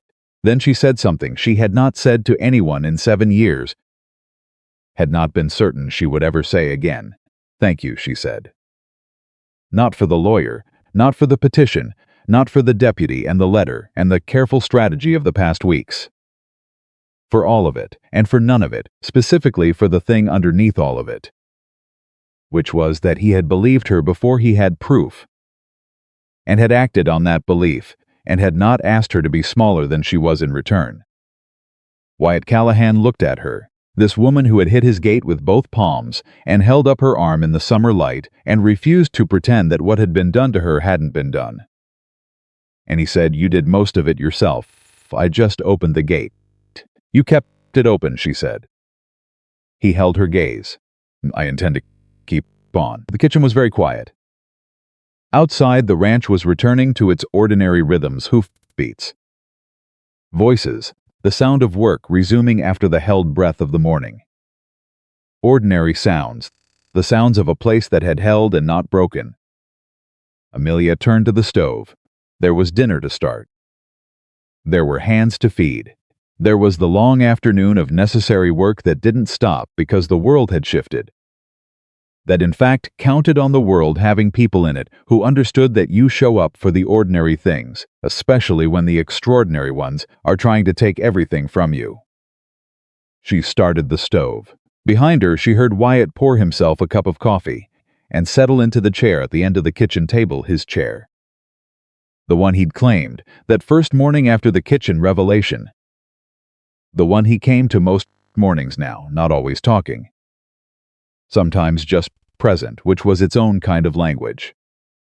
She heard him open the account books. She heard the scratch of his pen. The afternoon light came through the kitchen window, and the work went on, and somewhere in the back of her mind Amelia noted, quietly, that this was what safety felt like. Not the absence of danger. Mercer was not finished, and she knew it, and the next 3 weeks would not be easy, but the presence of something solid to stand on while you faced whatever was coming. She had not had that in a very long time. She intended to hold on to it. But that evening, when Finch sat down with Wyatt to go over the full extent of Mercer's financial situation, he put a paper on the desk that neither of them had expected. And the expression on his face when he placed it was the expression of a man delivering news that changes the shape of everything. "There's something else," Finch said. "Something Mercer didn't intend anyone to find." Wyatt looked at the paper. His jaw tightened. "Amelia needs to see this," he said. The paper on Wyatt's desk was a property deed, not for land in Harlow County. Not for any of the parcels connected to Mercer's failed speculation scheme. It was a deed for a small property in Garnet Falls, a building on the main street that currently housed a dry goods store filed 14 months ago under a name that was not Gideon Mercer's, but that Finch had traced back to him through 2 intermediary transactions that had been designed very carefully to look like unrelated business. The name on the deed was Amelia Rose Mercer. Her name, her legal name, filed without her knowledge, without her signature, without her presence, forged cleanly enough that it had passed through the county recorder's office without a question. Wyatt stared at the paper. Finch said, "He filed property in her name without her consent. Which means he's been using her legal identity as a vehicle for transactions she knew nothing about. That's not a domestic matter anymore. That's fraud. Potentially criminal fraud, depending on what else we find attached to that property." "What else is attached to it?" Wyatt said. "That's what I need to determine. But the deed itself is enough to shift the entire legal posture of this situation. He's not the wronged husband pursuing a runaway wife anymore." Finch paused. "He's a man who committed fraud against the very woman he's trying to claim legal authority over. Those 2 positions are mutually exclusive in any court that's paying attention." Wyatt stood up. "I'll get Amelia." He found her in the kitchen washing the last of the supper dishes.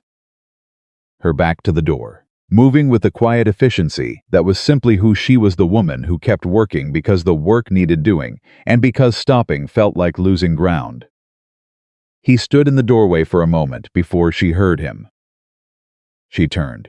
"Read his face. What happened?" she said. "Come to the study," he said. "Finch needs to show you something." She dried her hands. She followed him down the hall. She walked into the study and saw Finch standing beside the desk with the paper in his hand, and she sat in the chair Wyatt pulled out for her without being asked. Because something in the room told her she should be sitting. Finch placed the deed on the desk in front of her. She looked at it. She looked at her name on it. She looked at the date. Then she looked up at Finch and said very quietly, "I never signed this." "I know," Finch said. "I have never been to Garnet Falls before the day I arrived at this ranch." Her voice was entirely level. The level that comes not from calm, but from the place past shock, where the body simply continues functioning because it doesn't know what else to do. "That signature is not mine." "I know," Finch said again. "Mrs. Hartwell, I need to ask you, in the 7 years of your marriage, did you ever sign any documents that you didn't read fully? Any papers that Mercer presented to you quickly, told you were routine?" She thought about it. She was quiet for long enough that both men waited without filling the silence. "Yes," she said, 3 times that I can remember clearly. He told me they were household accounts, insurance documents. Nothing that required my attention beyond the signature." She paused. "I was ashamed of that afterward, that I signed without reading." "Don't be," Finch said. "That's exactly how this kind of fraud operates. The shame is manufactured. It's part of the mechanism. He sat down across from her and leaned forward slightly. "Mrs. Hartwell, I need you to understand what this changes. He came here claiming legal authority over you as your husband. But the moment he used your identity to commit fraud, he surrendered any legal standing he might have had. A man cannot simultaneously claim to be protecting his wife's interests and be defrauding her of her legal identity. No court will hold both of those positions." Amelia looked at the deed for another moment. Then she looked at Wyatt. He was standing beside the desk with his arms at his sides, and his expression held the particular contained quality she had come to recognize, the look of a man who is managing what he feels very carefully, because the moment requires management rather than feeling. "He did this on purpose," she said. "Not a question." "Yes," Wyatt said. "He planned it before I left. He was already doing this while I was still in that house." She paused. "He was always several steps ahead. He was," Finch said. "Until now." She looked at the deed one more time. Something moved through her expression that was not grief and was not anger, but was something older and quieter than either the particular feeling of a person who has just discovered that the story they were living was larger and darker than they knew, and who must now decide whether that knowledge makes them smaller or larger in response. She chose. "What do I need to do?" she said. Finch opened his case. "I need a sworn statement from you about each document you recall signing under his instruction. I need dates if you have them, descriptions if you don't. I need you to write down everything you remember about those 3 instances, what he said. Where you were, who else was present, if anyone." He paused. "And I need you to be willing to say all of it in Billings in 3 weeks. In front of a judge," she said. "In front of a judge." She was quiet for one beat. "In front of Gideon." "Possibly. It depends on whether he appears." Finch's expression was careful. "He may not. Men in his position, when the legal ground shifts this substantially, sometimes choose to not appear and allow proceedings to happen in absentia, rather than be present for testimony they can't rebut." "He'll appear," Amelia said. "He'll think he can still win it in the room. He always thinks he can win it in the room." She paused. "He's usually right. He's never faced a room that had this," Finch said, and touched the corner of the deed. The 3 of them sat with that for a moment. Then Amelia said, "All right. Tell me what to write, and I'll write it tonight." Finch nodded. He began laying out papers. Wyatt moved to refill the coffee cups, and the study settled into the quiet, focused work of people who have found the thread that leads out of the dark and are following it with everything they have. She wrote for 2 hours. Wyatt sat at his desk working through the account books while she wrote at the side table, and the room was quiet except for the scratch of 2 pens moving across paper. And outside, the Montana night was enormous and dark and full of the sounds of a world that continued indifferently. And inside the study it was warm and close and purposeful. At one point Amelia stopped writing and said, without looking up, "He told me once that a woman who let herself go the way I had his words had no right to expect a man to treat her with respect. That by choosing to look the way I looked, I had made a choice about how I deserved to be treated." She paused. Her pen was still. "I believed him for 2 years before I stopped believing him. But even after I stopped believing him, I was inside the world he'd built around that belief." Wyatt set his pen down. He looked at her. "You know that's not true," he said. "I know it now," she said. "I knew it intellectually for a long time before I knew it the way you actually know things." She looked up. "There's a difference between understanding something is wrong and being free of it." "Yes," he said. "There is." She looked at him for a moment. "How did you know?" "The first time you saw me at the gate. What did you see?" He was quiet for a moment, thinking about it honestly, rather than answering quickly. "I saw a woman who had walked a long way and wasn't going to walk back," he said. "That was the first thing." He paused. "And I saw the bruises. And I thought about what kind of man produces that in a person. And I thought about what I'd said to you, and what it must have sounded like. And I was ashamed of myself." He said it plainly. No decoration. I'm not usually ashamed of myself. I didn't know what to do with it. You figured it out, she said. You made it clear what figuring it out looked like, he said. She held his gaze across the quiet study, and the thing that had been building between them since the kitchen table and the coffee cup and the first morning he'd sat at the end of the table, without a reason that thing was present now. Fully present, neither of them pretending it wasn't. Then Amelia looked back down at her paper. I have to finish this, she said. I know, he said. He picked up his pen, she picked up hers. The two pens went back to work, and the night moved on outside. And the ranch slept around them, and neither of them said anything else. But the thing between them didn't require saying. It was already decided.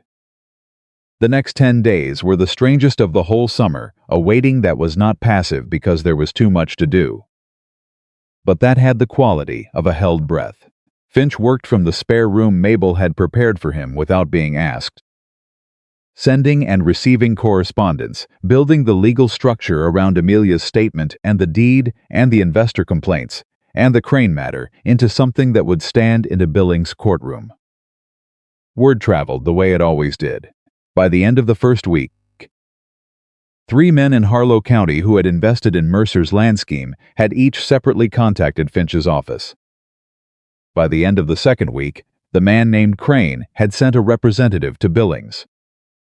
The picture that emerged from all of it was of a man who had spent years building an appearance of prosperity on a foundation of other people's money and misplaced trust, not just Amelia's, but a long chain of people who had believed his presentation and found out too late what was underneath it. Amelia learned about each development as it happened. Wyatt made sure of that. He brought her the letters, sat with her while Finch explained the implications, made certain she understood not just what was happening but why, so that none of it happened to her the way things had always happened to her, under Mercer invisibly. Without her knowledge, while someone else decided what her life would look like. She noticed it. She didn't say so directly, but he saw her notice it. On the 8th day, something happened that nobody had planned for. A woman arrived at the ranch gate. She was middle-aged, plainly dressed, and she had the look of someone who had made a decision and was going to see it through, regardless of how her knees felt about it. Her name was Clara Beaumont, and she was from Harlow County, and she had heard, through the particular underground telegraph of women who share information sideways when the official channels aren't available to them, that there was a case being built against Gideon Mercer in Billings. She asked to speak to Amelia Hartwell. Cody brought her to the kitchen. Amelia was at the stove. She turned and looked at this woman she had never seen before. And Clara Beaumont looked back at her, and something passed between them that required no explanation. He did it to you too, Amelia said, not a question. For 4 years, Clara said. I was his bookkeeper. Before you. She sat down at the kitchen table without being invited because her legs had decided the trip was over. I didn't know you existed until 6 months after you were married. By then I had already left. She paused. I should have said something. I've been carrying that. Amelia set a cup of coffee in front of her and sat across from her. You're here now, she said. I brought documents, Clara said. She opened the bag she carried and put a stack of papers on the table. Records I kept, from when I worked for him. Things I saw that I wrote down because I didn't trust my own memory to hold on to them. She looked at Amelia. I heard someone is going to court. I want to help. Amelia looked at the papers. She looked at Clara Beaumont's face, the lines in it. The specific quality of tiredness that settles into a person who has been carrying something for years without being able to put it down. She recognized it. She had worn it herself not so long ago. Finch, she called. He appeared in the kitchen doorway within a minute. He looked at the papers on the table. He looked at Clara. Something shifted in his professionally composed expression, a brightness. Quickly contained. Tell me your name, ma'am, he said. And sat down. He took out his pen. That evening, Wyatt and Amelia stood on the porch after supper for the first time since she'd arrived. Not a planned thing. He had come out for air, and she had followed. Or she had come out and he had followed. Neither of them was entirely sure afterward. They stood at the porch railing and looked at the ranch, spread out in the evening light. And the silence between them was the fully comfortable kind. The kind that two people arrive at after they've said enough hard things that the quiet feels earned. Clara Beaumont changes things again, Amelia said. Yes, Wyatt said, there may be more. Women who worked for him. Women who knew him. He left a long trail. Finch will follow it. She was quiet for a moment. Then she said, when this is over, the hearing, the legal proceedings. All of it, I don't know what I am. She said it matter-of-factly, turning it over, like something she was examining honestly. I've been a wife and then a runaway and then a cook, hiding from a man who wanted to drag her back. I don't know what comes after all of that. Wyatt looked out at the ranch. What do you want to come after it? She thought about it. Genuinely thought about it, the way she'd been learning to do, taking the question seriously instead of deflecting it. Which was what 7 years had trained her to do with any question about what she wanted. I want to stay, she said, not hiding. Not because I have nowhere else to go, she paused. Because I choose to. This ranch, she said. These people. Mabel and Cody, and even Roy Gaines, who asked if I was all right and didn't know how to say it, so he just said it plainly. She stopped. I've never had this before. A place where people stood next to me because they decided to. Not because they had to. They decided, Wyatt said. Every one of them.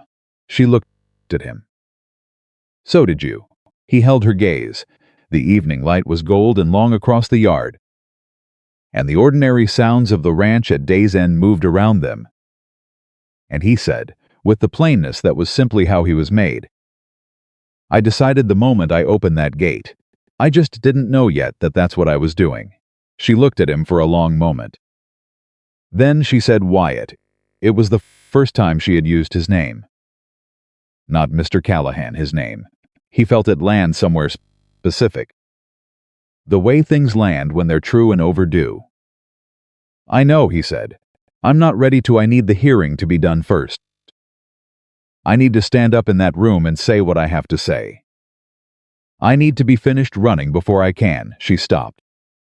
Started again. I need to know I'm choosing from solid ground.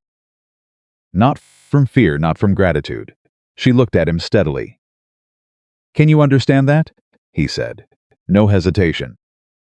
Can you wait for that? He looked at her. The woman who had slammed her palms on his gate and held her arm up in the summer light and refused to be smaller than the truth of what had been done to her.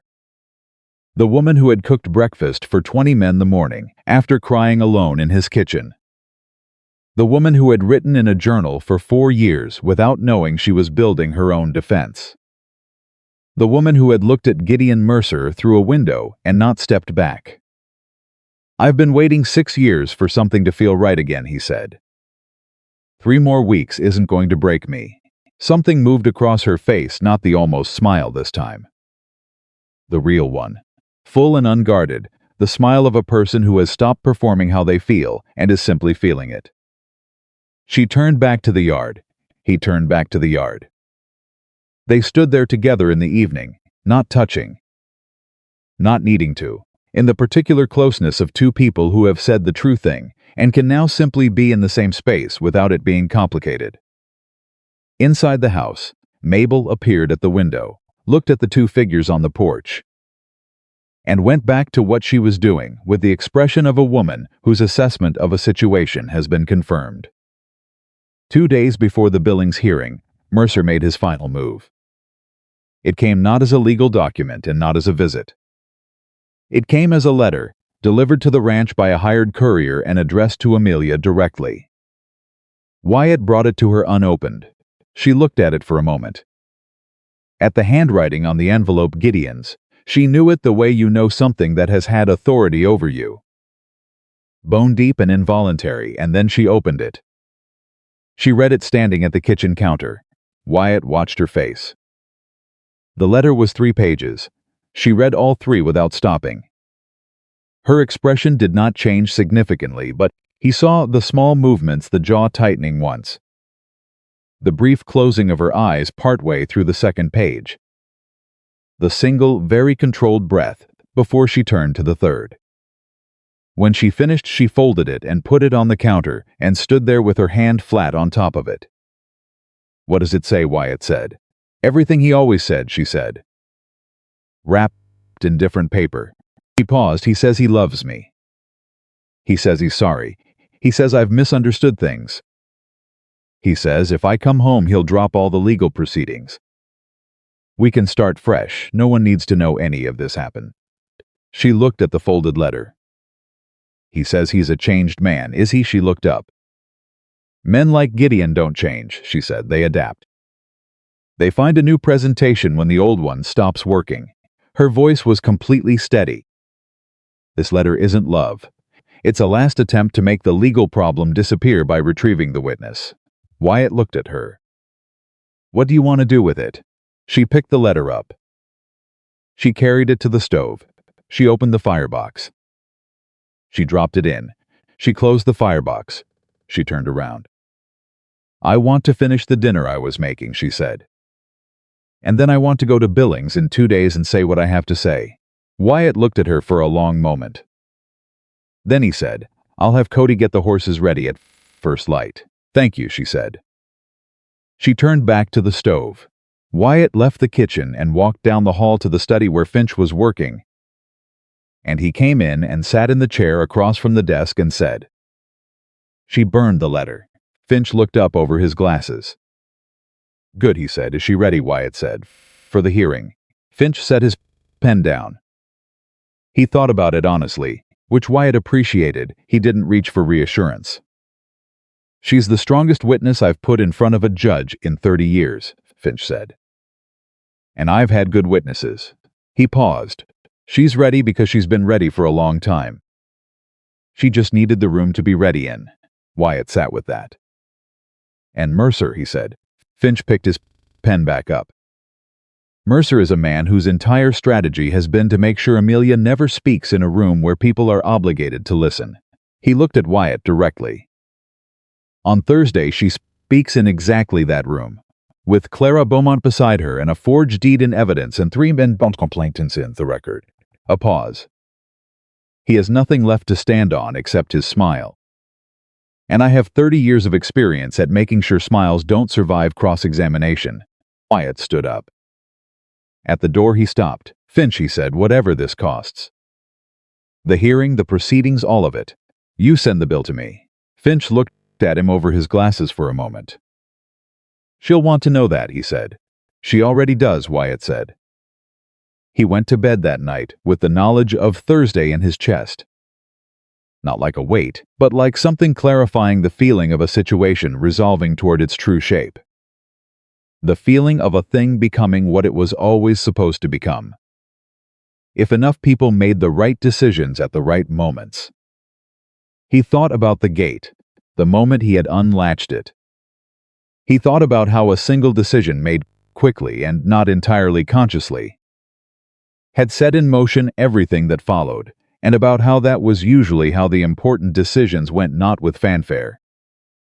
Not with certainty, but with a hand on a latch and choice to open rather than hold closed. He fell asleep before he expected to, in the kitchen. The stove had gone cold. The room was quiet and clean and orderly, the kitchen of a woman who cared about the space she worked in, who had made it hers in the months since she'd arrived, who had filled it with the particular warmth of someone who understood that feeding people was not a small thing. On the counter beside the stove, where Amelia had set it earlier, was the small cloth-covered journal. She had left it there deliberately. She didn't need to carry it anymore. She knew what was in it. She had said it out loud, written it down, handed it to people who had used it to build something solid. It had done its work.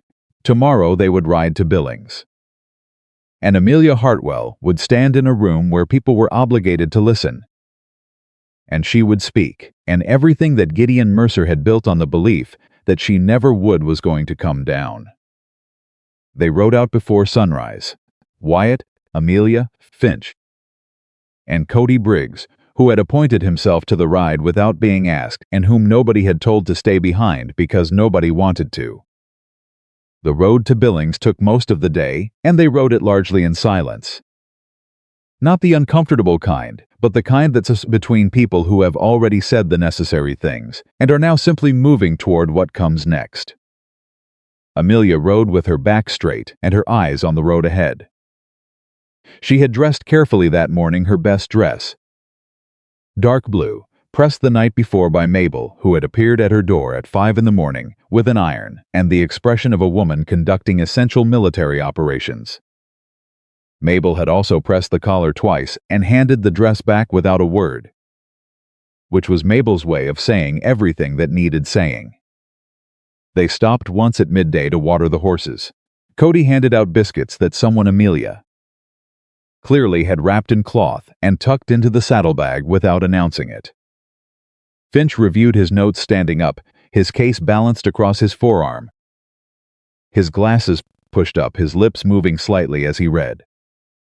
Wyatt stood beside Amelia while the horses drank. "How are you?" he said. She thought about it honestly. "Scared," she said. "And ready," both at the same time. "That's the right way to feel," he said. "Is it? In my experience," he said, "the people who aren't scared before something important are either lying or they don't understand what's at stake." "You understand exactly what's at stake." She looked at the road ahead. "He'll be there. Probably. He's going to look at me the way he always looked at me. Like I'm something he owns that has temporarily misplaced itself." She paused. "I need to not let that work on me." "You burned his letter," Wyatt said. Without reading it twice, without reconsidering, without hesitating. "You burned it and went back to making dinner." He looked at her. "That's not a woman who lets him work on her anymore." She was quiet for a moment. "No," she said, "I don't think she is." They mounted back up and rode on. The hearing was scheduled for 10 o'clock Thursday morning in the federal courthouse in Billings, before a judge named Elias Crow, who had, according to Finch, the reputation of a man who had heard every variety of human deception in 30 years on the bench and had developed a corresponding intolerance for it. Finch had said this with quiet satisfaction, the way a man mentions that the weather has turned in his favor. They arrived in Billings Wednesday evening and took rooms at a boarding house 2 streets from the courthouse. Finch went immediately to meet with 2 colleagues who had been preparing supporting documents. Cody went to stable the horses. Wyatt and Amelia stood in the hallway outside their respective rooms and looked at each other in the way people look at each other the evening before something that cannot be undone, regardless of how it goes. "Get some sleep." "I'll try," she said. "Amelia." He said her name the way he'd learned to say it directly, with the full weight of meaning it. "Whatever happens in that room tomorrow, whatever Mercer does, whatever his lawyer does, whatever the judge's face looks like when you're talking, you say what's true and you say it clearly and you let Finch do his job. That's all." She nodded. "You've already done the hard part," he said. "You left. You walked. You showed up at a gate you'd never seen before and told the truth to a stranger. Compared to that, tomorrow is just saying it again in a room with better furniture." Something almost broke across her face, not grief, but the particular fragility of someone receiving kindness they haven't entirely learned to receive yet. She steadied it. "Good night, Wyatt," she said. "Good night," he said. He went into his room. He sat on the edge of the bed and looked at his hands for a while. He thought about Eleanor, the way he allowed himself to think about her, occasionally now not with the calcified grief of the past 6 years, but with something softer, something that felt less like loss and more like gratitude for what had been. He thought she would have liked Amelia Hartwell very much. He thought she would have had something pointed and accurate to say about how long it had taken him to open a gate. He almost smiled. He slept. The courthouse the next morning was already occupied when they arrived. Gideon Mercer was in the hallway outside the hearing room with Aldous Fry and two other men Amelia didn't recognize, one of them large and quiet in the way of men brought to rooms for presence rather than function. One of them carrying a case of his own that suggested additional legal firepower had been retained overnight. Mercer saw Amelia the moment she came through the door. He looked at her with the expression she had described to Wyatt on the road, the ownership look. The particular quality of a man regarding something that belongs to him, and then his eyes moved to Wyatt beside her, and something shifted in his expression. Not much, but she had spent 7 years reading those shifts, and she read this one. Recalculation. The rapid internal adjustment of a man who had planned for one version of this morning, and was now processing a different one. He stepped forward. Amelia, he said. His voice was warm. Calibrated. I hoped we might speak before Mr. Mercer. Finch stepped between them with the smooth efficiency of a man who had done this particular maneuver many times. Any communication with my client goes through me. You know that. He looked at Fry. Aldous, your client needs to stay on his side of the hall. Fry took Mercer's arm. Mercer let himself be guided back, but his eyes stayed on Amelia for a moment longer, carrying the message he hadn't been allowed to deliver in words. She looked back at him steadily, then she turned away first. That was new. In 7 years she had never been the one to turn away first. She felt it in her spine as she did it, the small, structural shift of a thing that had changed permanently. Wyatt put his hand briefly on her elbow, just for a moment. Just enough.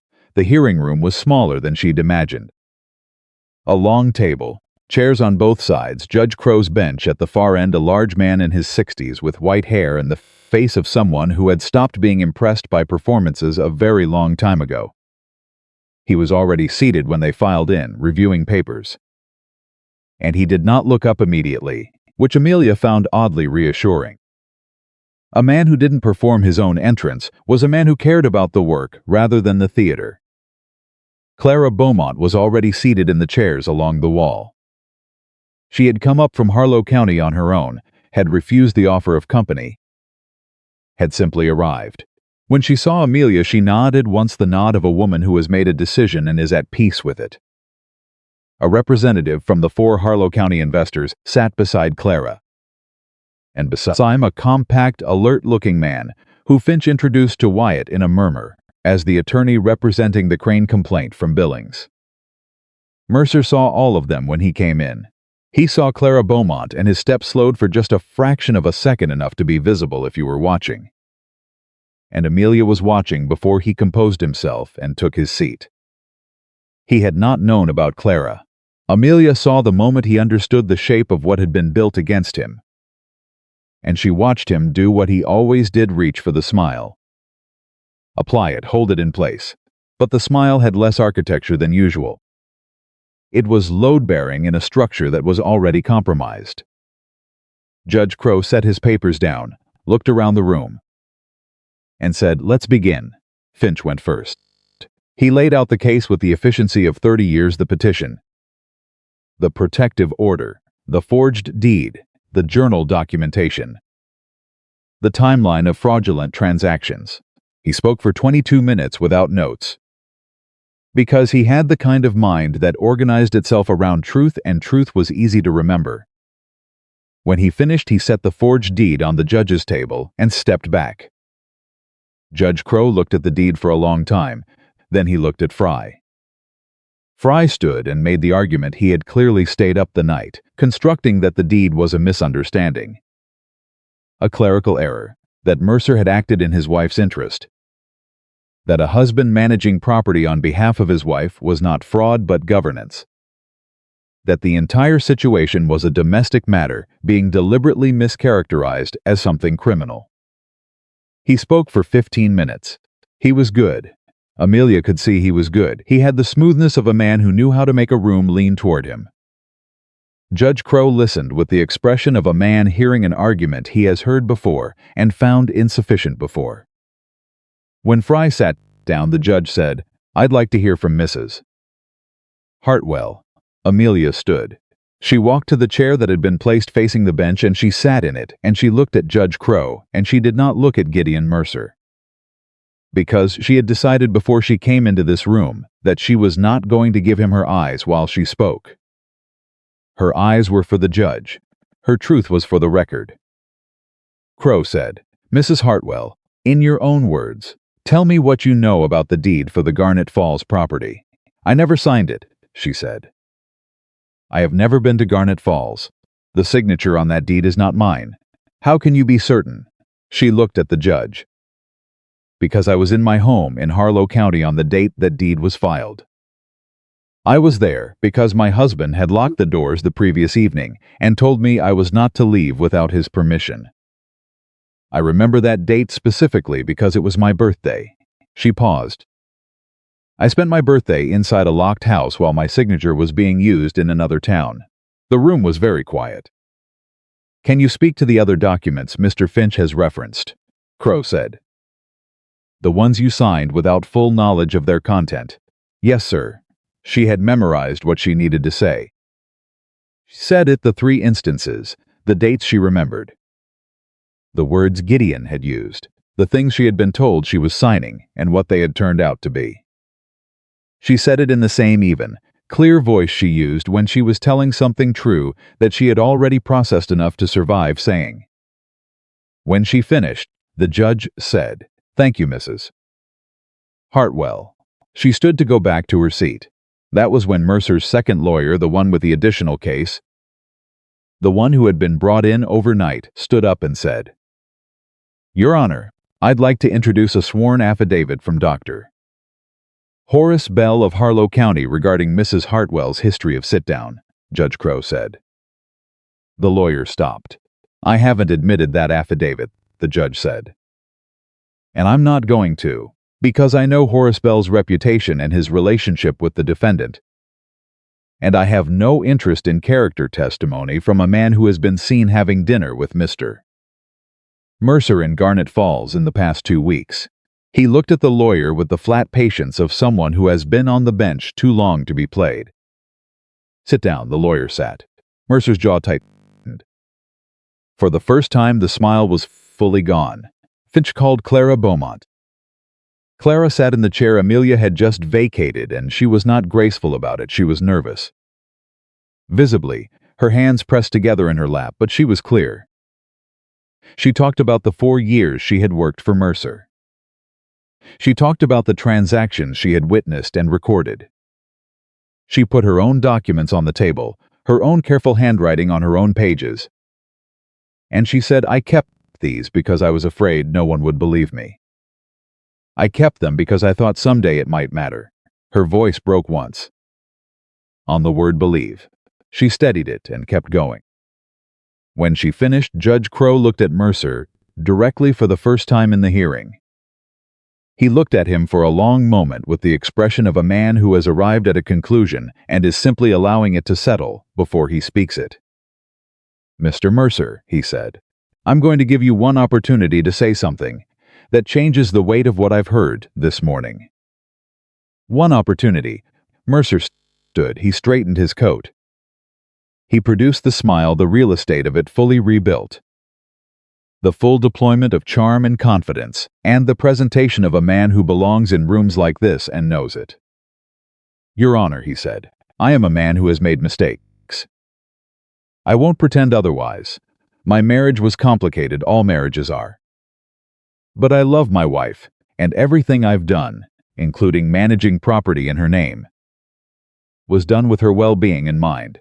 I acted as a husband acts protectively, decisively, without always thinking about how it would appear to others." He paused. "I'd ask the court to consider that what looks like wrongdoing from the outside is often simply the imperfect action of a man trying to hold his family together." It was a good speech. Amelia could acknowledge that. It was the speech of a man who understood exactly what moved people, and had spent a lifetime practicing the delivery. She watched Judge Crow while Mercer spoke. The judge's expression did not move. Not once. He had the face of a man listening to music he had heard before in a different key and finding it no more persuasive in this arrangement. When Mercer finished and sat down, The judge was quiet for a moment. Then he said the protective petition filed on behalf of Mrs. Hartwell is granted. The spousal return writ issued by Judge Harlan is hereby voided. He looked at Finch. I'm referring the matter of the forged deed to the district attorney's office for criminal review. I'm also referring the matter of the investor transactions. And I'm recommending that the Harlan writ be examined by the Judicial Review Board, given the timing of its issuance. He looked at Mercer. Mr. Mercer, I'd strongly advise you to speak with your counsel about your exposure in this matter. What began as a domestic proceeding has become considerably more complex. And complexity in this direction does not resolve in your favor. Mercer said nothing. Fry was already leaning toward him, speaking in a rapid, urgent undertone. Mercer sat very still in his chair and looked at nothing for a moment. And Amelia saw at the moment the presentation finally failed. Not dramatically, just quietly. The particular deflation of a structure that has lost its load-bearing wall. The face underneath the smile, which was not a face she'd seen often in 7 years because he had worked very hard not to show it. Which was the face of a man who had believed absolutely in his own ability to control outcomes and who was sitting, perhaps for the first time, in a room that would not be controlled. He looked small. Mabel had been right. She looked away from him. She did not need to watch it. She looked at Wyatt, who was sitting in the chairs along the wall and who was looking at her. And what was on his face was not triumph. Wyatt Callahan was not a man triumph in other people's collapse. What was on his face was simpler than that, and more important. It was the face of someone watching something they hoped for become real. She held his gaze. The judge said we're adjourned. The room began to move. People stood, gathered papers, spoke in low voices. Finch was immediately in conversation with the investor representative. Clara Beaumont stood and let out a long breath that seemed to have been stored for years. Cody, who had been in the chairs nearest the door, crossed the room to Amelia's side before she had fully registered that she was standing. "Ma'am," he said, with the genuine simplicity that was one of his best qualities. That was something. It was. Wyatt came to her. He stopped in front of her, and they looked at each other in the busy moving room, and she's done. It's done, he said. She stood there for a moment. The weight of the morning, of the weeks before it, of the 7 years before that she felt it not lift. Exactly, because things that heavy don't lift all at once. But she felt it shift, redistribute, become something she was carrying differently, in a way that was no longer the same kind of burden. "I want to go home," she said. He heard her say it. He heard the word she had chosen, and what it meant that she had chosen it. And he said, "Then let's go home." They rode back the next morning. The day was clear and the road was long, and Amelia rode it differently than she had ridden it in. Something had come out of her that had been in there since February, since before February, since the first year she'd been in that house with Gideon and started learning the 1,000 small adjustments required to move through a dangerous space without setting anything off. The constant low-level vigilance, the energy it had taken every day. She was not being careful now. She was simply riding. Cody sang something tuneless and cheerful for about 3 miles before Deke, who had ridden out to meet them at the county line, because he'd been watching the road, told him to stop. Cody stopped for about 10 minutes and then started again. More quietly, and no one said anything about it. Finch rode as far as the junction to Billings and turned off there, shaking hands with everyone and handing Wyatt a final note of items that would require attention over the coming weeks: the criminal review, the investor proceedings, the formal dissolution of Mercer's claims. Work remaining, but the kind of work that had a shape and an endpoint. Not the formless grinding work of being afraid. When they came over the last rise and the Callahan ranch spread out below them in the afternoon light, Amelia stopped her horse. She looked at it, all of it. The main house and the bunkhouse and the barn and the fences and the fields and the ordinary, working life of a place that had continued while they were gone, that had not needed them to hold it together because it was built on something solid. She thought about the gate, the first time she had seen it. "You all right?" Wyatt said, pulling up beside her. "Yes," she said, "I was just looking." "Take all the time you need," he said. She took another moment.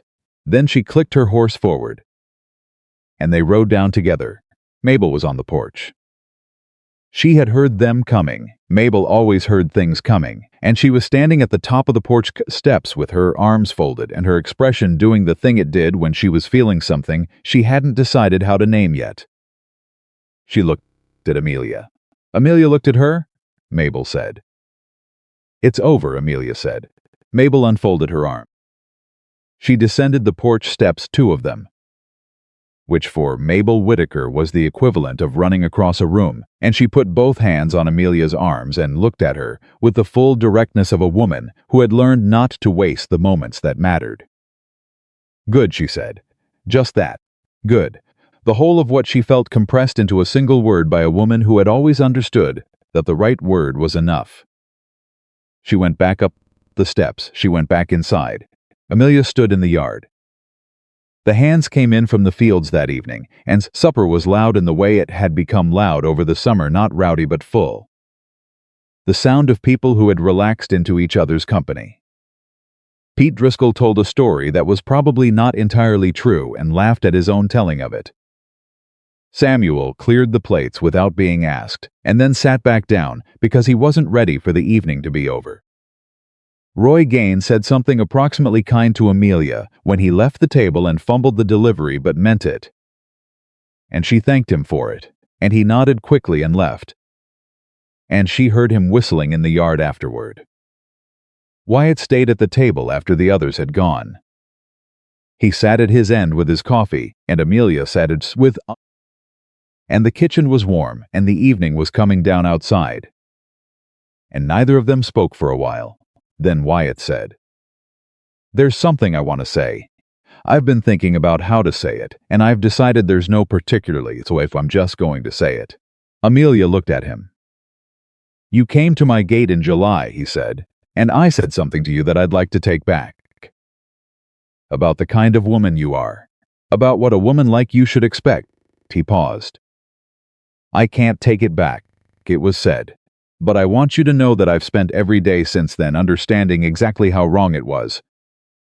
Not just because of who you turned out to be, but because of what it says about the kind of man who says something like that to someone who's just walked 19 miles on a split lip."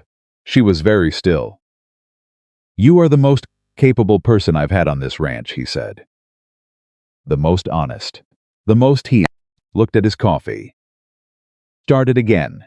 You walked into this place like it was somewhere you had to earn the right to be. And what I've watched over these months is you realizing that nobody earns the right to be treated like a person. You just are one." He looked at her. "You always were one. You just needed a gate that opened." The kitchen was completely quiet. Amelia looked at him for a long moment, long enough that the evening sounds outside filled the space between them, the last of the birdsong. The horses settling, the ranch doing what ranches do at the end of a day. "Wyatt," she said, "I came to your gate because I had nowhere else to go. That's the truth of it. I was desperate and I was frightened and I was running."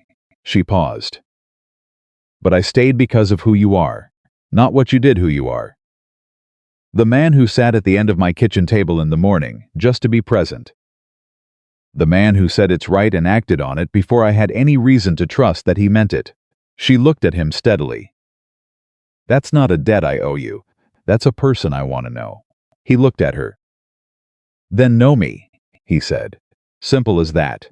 The plainness of a man who had lived long enough to understand that the complicated version of a true thing was usually less useful than the simple one. She stood up from her chair. She walked the length of the kitchen table.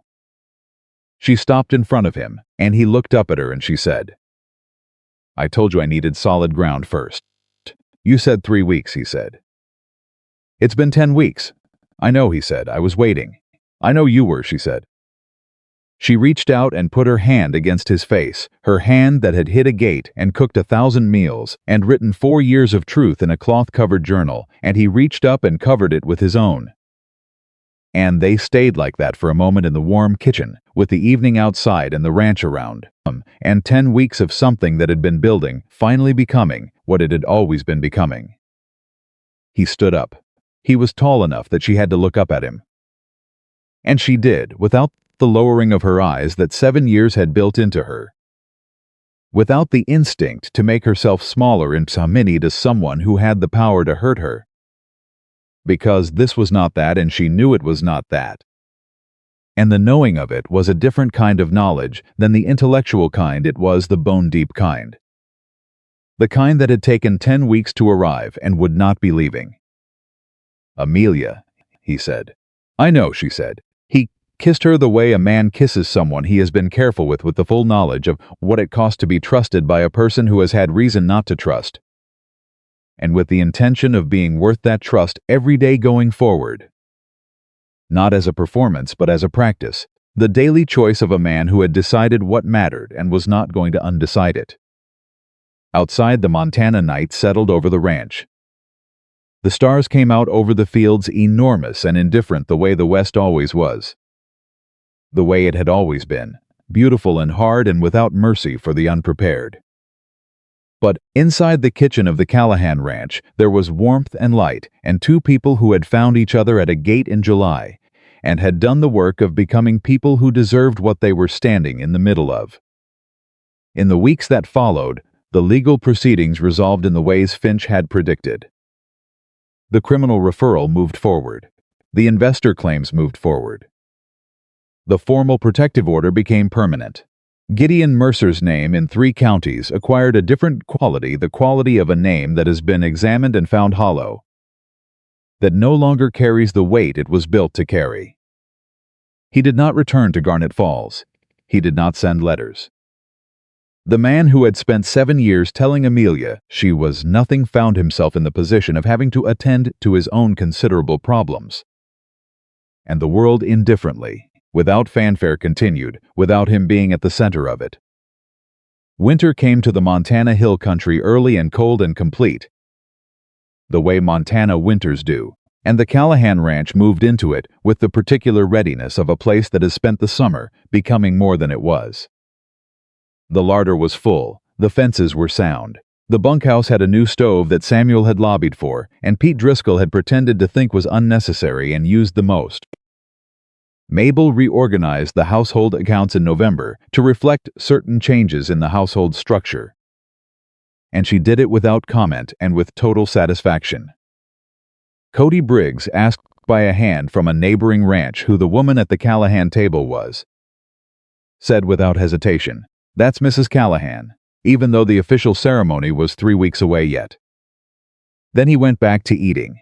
Amelia Hartwell stood on the porch of her home on the first morning of December and breathed the cold air and looked at the world that had become hers not by accident, not by someone else's decision, not by desperation or default, but by the accumulation of 10 weeks of true things said and meant and acted on, by the work of 2 people who had each, in their own way, been waiting for solid ground and had found it in the same place at the same time. She thought about the gate. She thought about the split lip and the 19 miles and the canvas bag with everything she owned in it. And she thought about the woman she had been that morning, desperate, frightened, running, holding her arm up in the summer light because she had decided that whatever happened next, she was going to meet it honestly. She was glad that woman had kept walking. She was glad she had hit the gate hard enough to make it rattle. She was glad someone had been on the other side, with the sense to unlatch it. Wyatt came to stand beside her. He handed her a cup of coffee. She took it. He stood close enough that their shoulders touched and neither of them moved away. And they looked out at the December morning together. At the ranch and the fields and the enormous Montana sky going pale at the edges with the coming light. "Cold," he said. "Going to be a long winter." "Good," she said. He looked at her. She looked back at him with the full, unguarded face of a woman who had stopped performing her feelings and had started simply having them. Who had learned that being seen was not a danger but a gift. Who had walked through enough darkness to know exactly how to value the light she was standing in. "We've got everything we need," she said. And they did. A woman who was told she was worth nothing had walked herself to the only kind of place that could prove that wrong, not a palace. Not a fortune, not the approval of a world that had judged her, on sight, but a place where people showed up in the morning and stayed through the hard parts and told the truth even when it cost them something. A place where love was not a reward for being small enough to deserve it, but a choice made daily between two people who had decided. Eyes open that the other one was worth choosing. She had chosen. She had been chosen. And on that cold December morning on the porch of the Callahan Ranch, with coffee in her hand, and Wyatt's shoulder warm against hers, and the whole long winter ahead of them and every winter after that, Amelia Hartwell knew with the deep, unshakable certainty of a woman who has survived enough to know what surviving actually costs, that she was exactly where she was supposed to be. And that no one, not Gideon Mercer, not the world that had judged her before she spoke, not the voice in her own head that had believed him for 2 years before it stopped, no one was ever going to take that from her again.